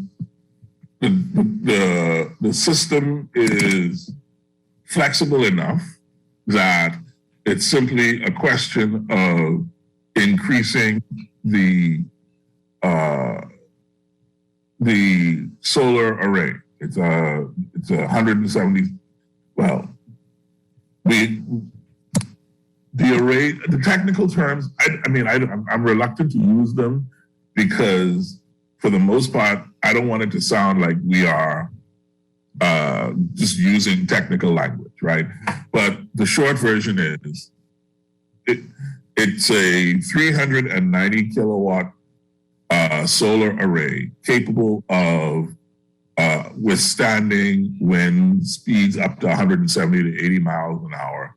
And the battery energy storage is a little above, it's like a 1.25 megawatts per hour. And that storage is more than enough to run the entire island, I would say twice over. So we have sufficient redundancy in this energy storage so that what that means is we can expand fairly easily. I hope that makes sense. It's just add more panels, increase the number of inverters, and the system is capable of expansion. Of course, it'll cost money because that's the nature of that particular beast. But that's where we are. Mm-hmm. All right. So I know a lot of the homes were damaged, but will the homes have to make adjustments to support this? Will they have to change things? Will homes in the future being built need to change the way they are built? No, that's what we are doing is supplying solar energy into the Ragged Island grid. So you plug in, you as a customer, you just plug into the grid as usual. Mm-hmm. And it is only a matter of where the energy is being generated from that is changing. Okay. The people have to, they don't have to get solar panels and whatnot. Mm-hmm. Right. Okay, and you mentioned it. You talked about the hurricanes and wind speed, so this is resilient. This shouldn't be an issue. That is why the system was built the way it was. If you remember when we first started circulating photographs and whatnot, and I'm going to put out a video later today with our director of grid solutions and grid services and solution supplies, Mr. Burlington Strachan, sort of going through the different components of the Ragged Island microgrid, mm-hmm. and sort of explaining what each thing does. That will be up on our Facebook and website a little later today. We'll circulate it through WhatsApp as well. But yeah, that's. I'm sorry, I got distracted by my car. No, yes, resilience, and that's why you did it this way.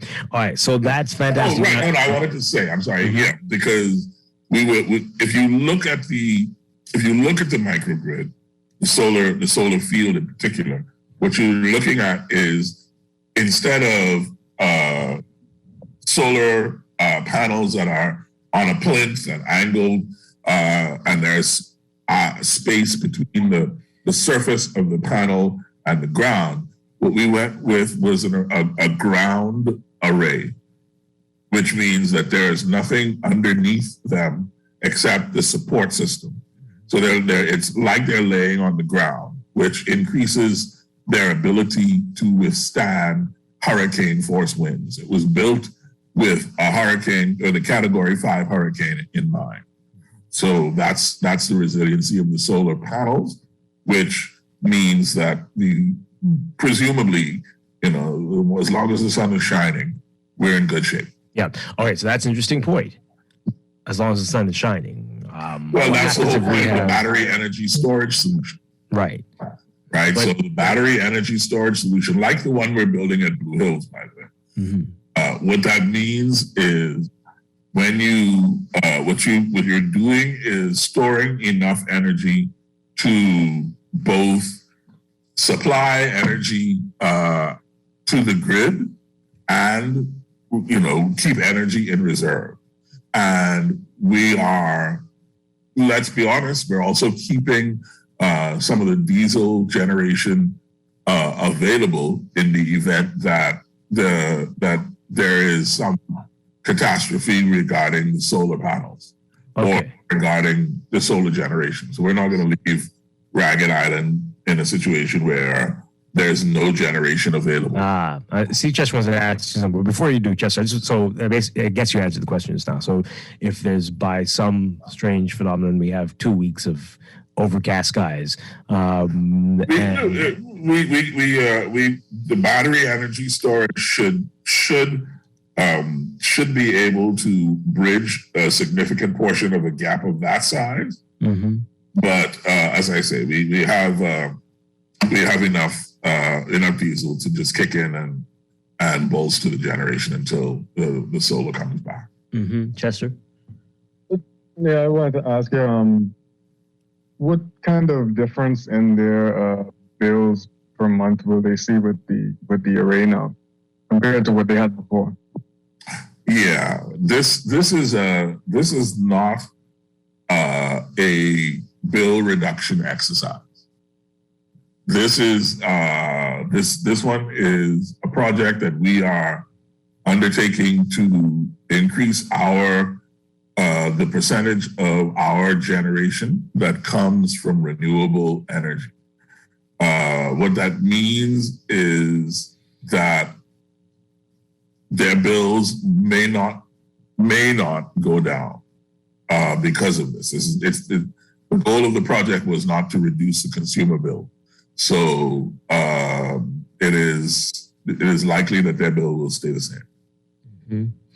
And to those who are, like myself, wondering, speaking as you speak about renewables, the backup here is diesel, of all things. Could there not have been something else other than diesel? Maybe again, that's because that's what was there, and trying to keep the. And I know that's that. So let me get to the end of the sentence before you kill me.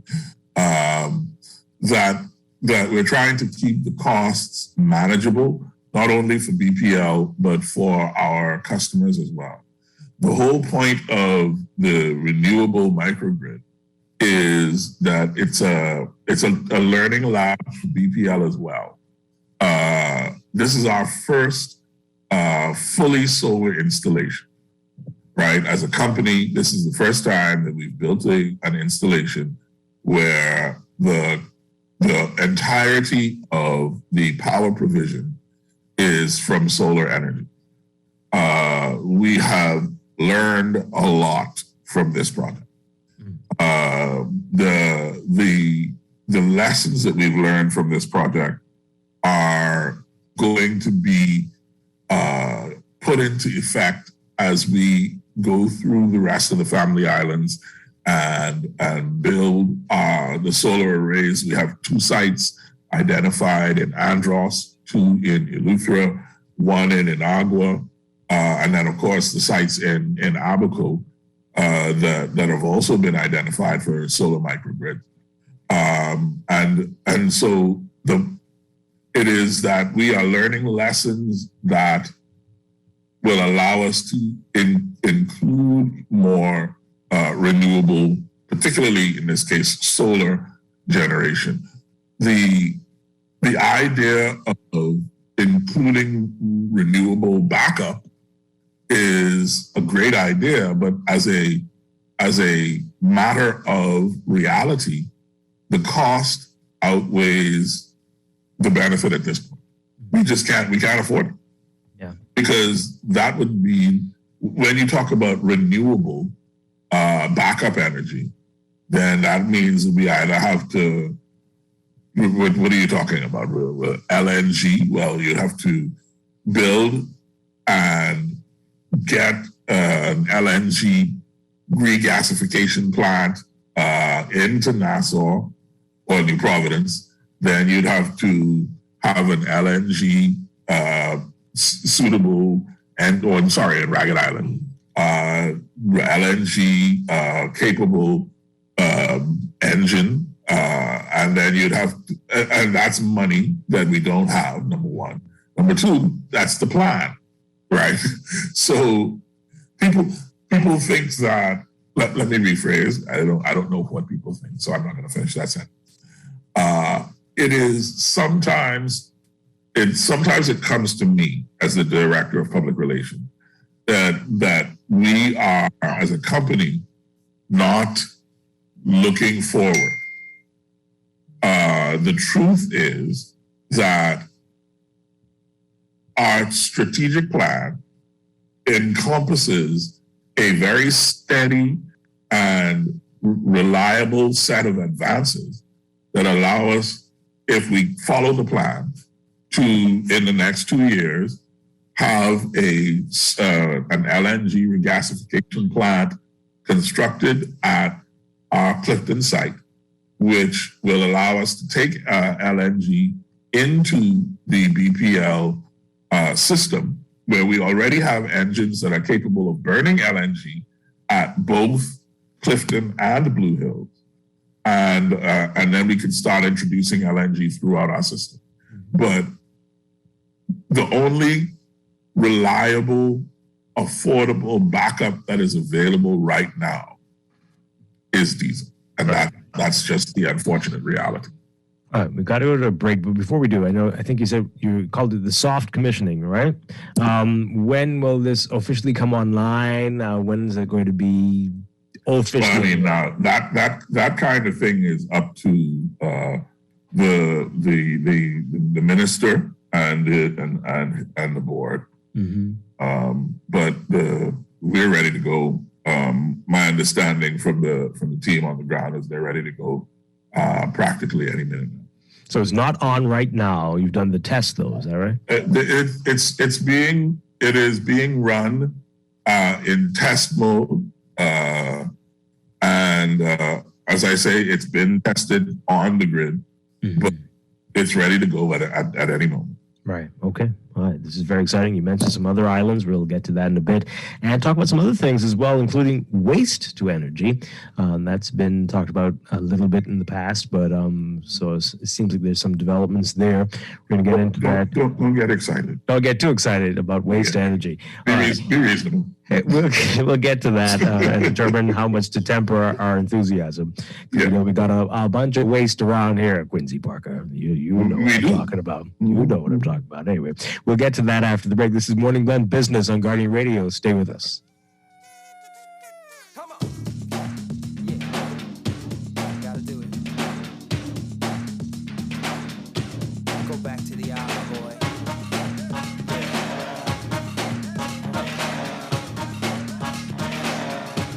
Let's go. Wake up early one morning, kiss my mama goodbye. Going back to the island, I say, don't worry, mama, don't cry.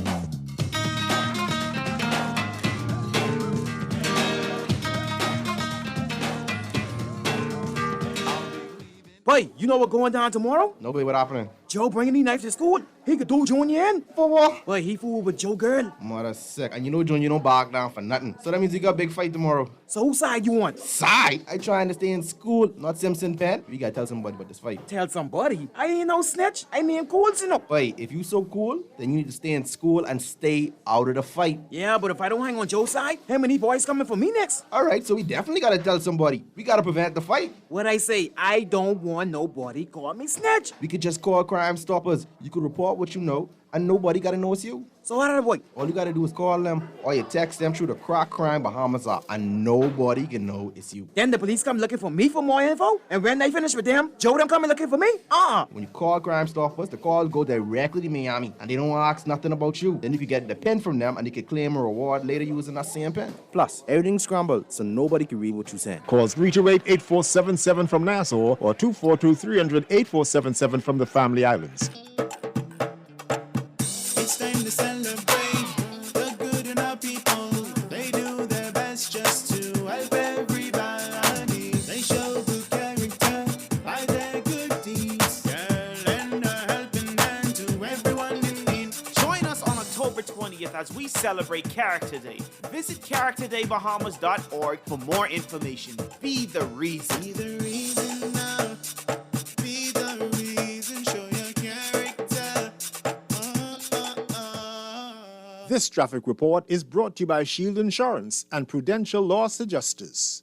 Final moments of our traffic watch now, and several delays and congestions are evident everywhere across the island. Fortunately, we're seeing the traffic line on Gladstone Road gradually shortening up. So mile on the highway, scene of the accident this morning on the southbound lane, still didn't do anything to curtail the amount of traffic that had to pass on the north lanes getting out this morning. Still got a hefty traffic line. Stuck on Malabala North Lane, attempting to get out there on the Tonningsville and Darling. And over on Carmichael Road, the exit to Blue Hill Road, still very slow. Bumper to bumper to get out of there. Finally up on Blue Hill Road and got the slow congestion getting over the hill as well, and the Tonningsville and Darling roundabout below. However, as for the rest of the island, still got that slow traffic turnout for the morning. So first of all, Independence Highway, busy.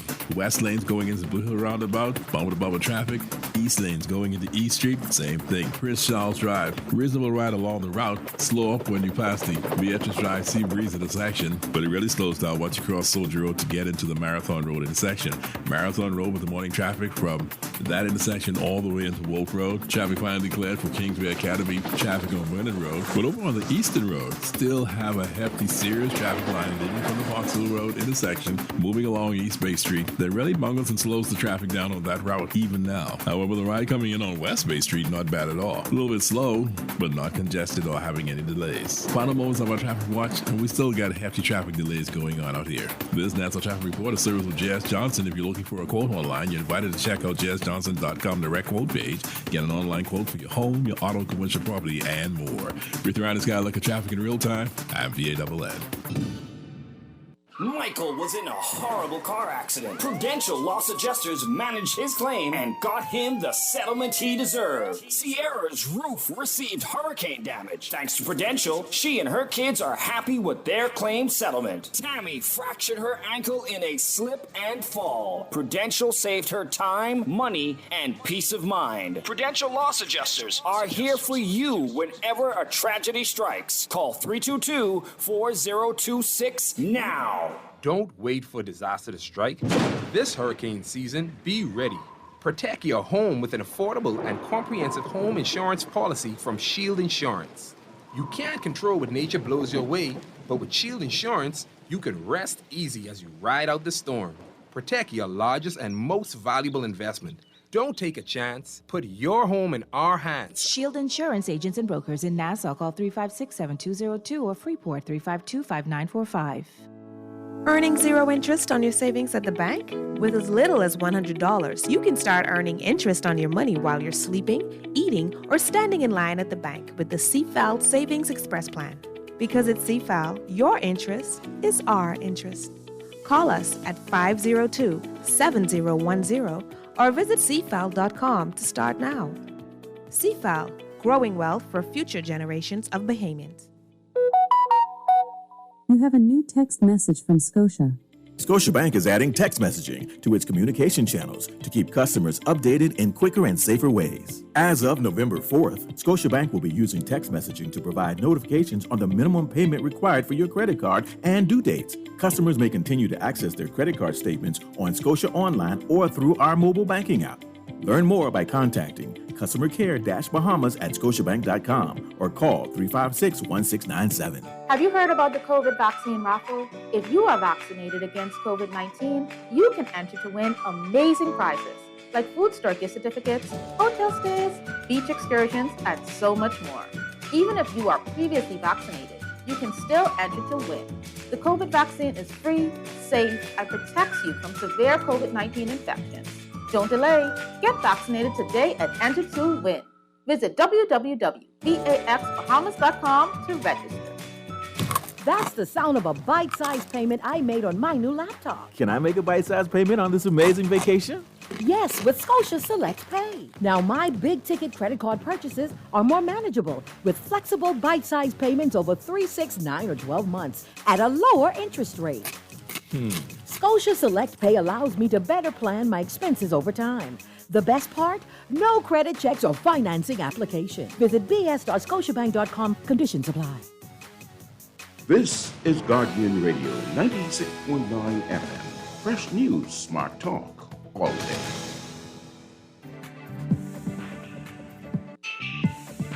Business Report brought to you by CFAL.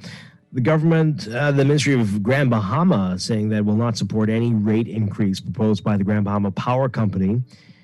Minister for Grand Bahama Ginger Moxie explaining in a statement released yesterday that the people of the island have, quote, suffered enough and should not be burdened by more expense. That statement coming on the heels of GBPC, Grand Bahama Power Company, submitting a filing for a rate case for the Grand Bahama Port Authority Limited, or to the Grand Bahama Port Authority.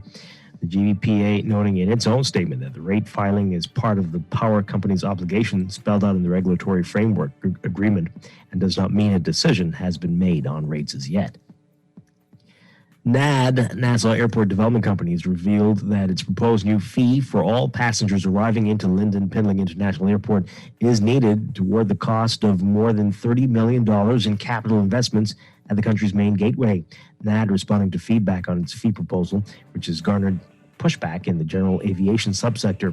The company explaining in detail why it wants to implement the $28 airport improvement fee. The company revealing that there were just over 30,000 general aviation movements through LPIA up to July, with the airport projecting that general aviation movements for the entire 2021 will exceed pre-pandemic numbers. Additionally, general aviation passengers for the first several months of 2021 of approximately 28,000 have already exceeded 2019's arrival numbers during historic tourism arrival numbers, which stood just below 40,000. While there is a landing fee, NAD has said that there are currently no fees required to be paid by general aviation passengers and that it intends to commence charging the fee February 1st of next year. And global supply chain issues have forced AML Foods Limited to source substitute stock to replace items it is finding hard to get its hands on. The company revealing in numerous social media posts and media ads, the pandemic has strained manufacturers and has put a strain on labor like the world has not seen in recent times. Ships are taking too long at ports to unload due to the labor issue. Trucker and container shortages, alongside the maritime issues, are driving shipping costs sky high. AML is just another unfortunate retailer that has had to pass those woes over to customers. You can read more about what the company is saying in today's Guardian Business section. Overseas, the European Union's top official today exhorting the 27 member nations to wean themselves off natural gas, not only to speed the transition to clean energy, but also to make the bloc a more independent player in the world. On the eve of an EU summit centering on the energy crisis, European Commission President Ursula von der Leyen telling legislators that since the bloc imports 90% of its gas, much of it from strategic rival Russia, this makes them vulnerable. As a result, she wants the EU to double down on a swift transition to clean energy from wind and the sun, which can be domestically produced and will ultimately be a lot cheaper than imported fossil fuels. In your Market Watch, recapping trading on the BISX from Tuesday, your market movers: Bank of the Bahamas moving 400 shares, closing unchanged at 190. Commonwealth Brewery moving 200, unchanged at 696. Consolidated Water unchanged at 222. Emira Incorporated unchanged at 1158. The BISX All-Share Index closing at 2,097.84, unchanged. That's your Market Watch, and that is your morning business report brought to you by CFAL, growing wealth for future generations.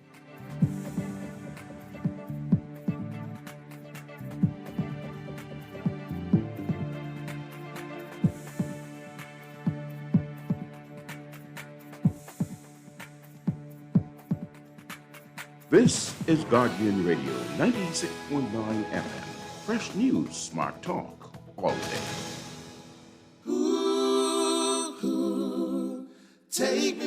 to the island. Take me back to the island. Take me back to the island. Take me back to the island. Take me back to the island. Whoa, yo, yo, yo. Take me back to the island. Where my mama met my papa. On the beach they fell in love with each other. So I said. Okay, welcome back to Morning Gun Business here on Guardian Radio 96.9. Dwight Strachan along with Chester Robards. We're talking with our guest, Quincy Parker. He is the Director of Public Relations at BPL. Quincy, the people don't get us. They're thinking that we have some beef between us. They don't understand. We are as good can be. Tell them, Quincy. You don't get us as in you, Dwight Strachan, and me, Quincy Parker. Right. They think we've got our little back and forth. They think there's some issue. Oh, really? They think there's an issue? Yeah. Please, can you give me the floor for 10 seconds? Sure. We have a lot to talk about, though, with BPL, but 10 Whatever, seconds. yeah. Ladies and gentlemen, please be assured that Dwight Strachan and I are old friends. We go way, way back. I remember him when he was a junior reporter at the Tribune, when he was wet behind the ears, had milk coming from the corners of his mouth. And even then, we were friends. We've been friends through the years. So please rest assured that our banter is just banter. I can't take all this sentiment. You what? Sorry? I said I can't take all this sentiment. Oh my, it's electrifying. Part of the pun there. Okay, so it's really bad. Yeah, that was terrible. Okay, so this person's asking just how many people. I mean, I think we know the answer to this. How many people will benefit? How realistically, how many consumers will be benefiting from the solar project? I mean, well, this. Okay, so yeah, everyone who lives on the island, right? Present, that is a handful over 60. Is my understanding. The island's full population is still, with everybody living there, I think it's still just over 100 or so. But the grid supports the entire island.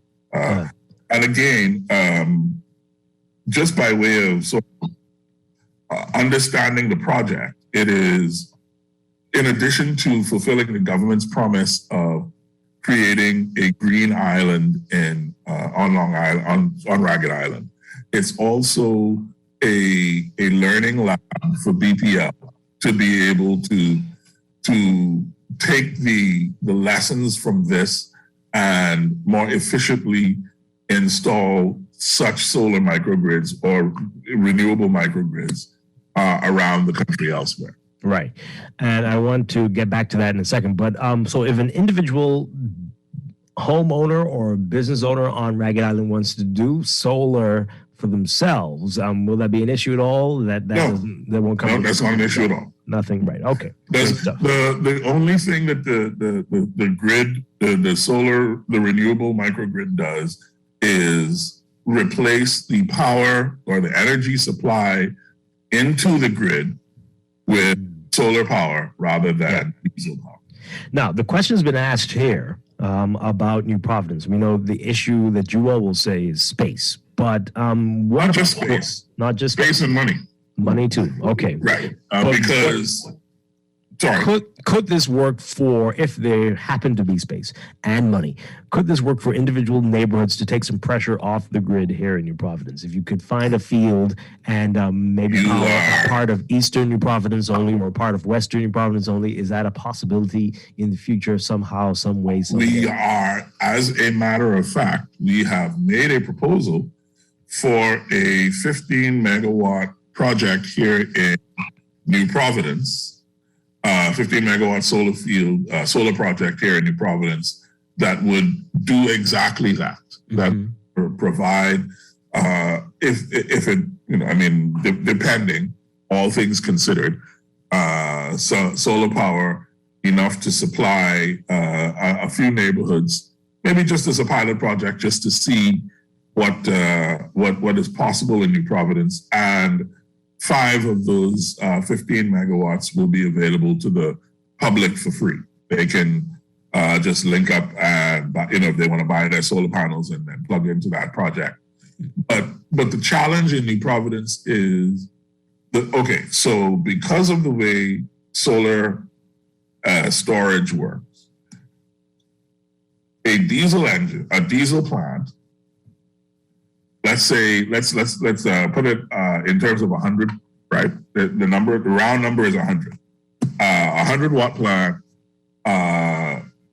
running in New Providence, and it's a diesel engine.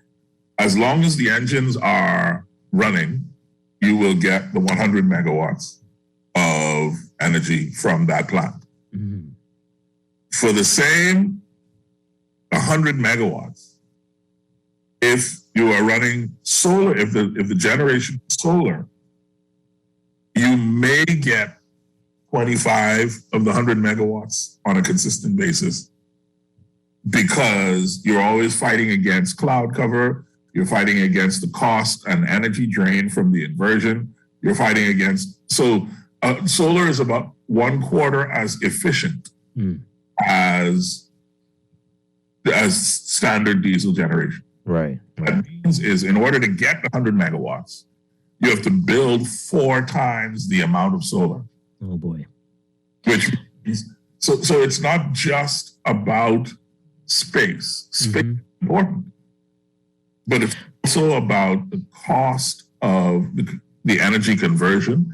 And then when you add to that the cost of the battery storage to be able to store enough energy to be useful in a base load situation, the cost just goes up again. Mm-hmm. So we are working our hardest to inculcate solar into the grid, but it costs a ton of money that we don't have right now in order to make the kind of solar splash that I think our customers want to see. Right. Well, we just read in the business report how the European Union is calling for countries in the bloc to look at other alternatives. Yeah, right? And it's a worldwide thing. So and of course, wind comes up. Wind is wind not an option here at all, especially in the Southern Islands? We don't have enough. Okay, so wind is about topography, right? And when wind is usable in a situation where you have wind. Again, think about it as a question of replacing the steadiness of pumping diesel with replacing the diesel with generating the energy from the sustainable replacement, right? Mm-hmm. With sun, you got to worry about cloud cover, you got to worry about all these different things. With wind, you have to worry about enough steady wind to continually cycle the turbines at enough speed to actually generate energy. Mm-hmm. They have to do that long enough to make it feasible to actually use as a source of energy for more than just 1 or 2 people. Mm-hmm. And we just don't have that kind of wind. Not even the Southern Bahamas, not even where the trade winds are a little I mean, again, we are, people I think ought to know that our Grid Solutions and Support Services Department is all about investigating these different avenues of creating and storing and disseminating energy. We are not, as a company, committed to fossil fuel.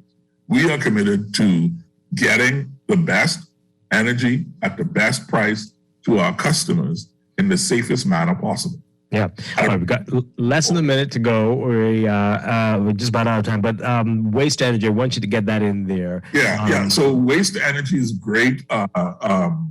It's a great potential for the Bahamas. The challenge is how waste is treated. So we can't just burn everything. Mm-hmm. So this is an area where there is some flexibility, and we are working with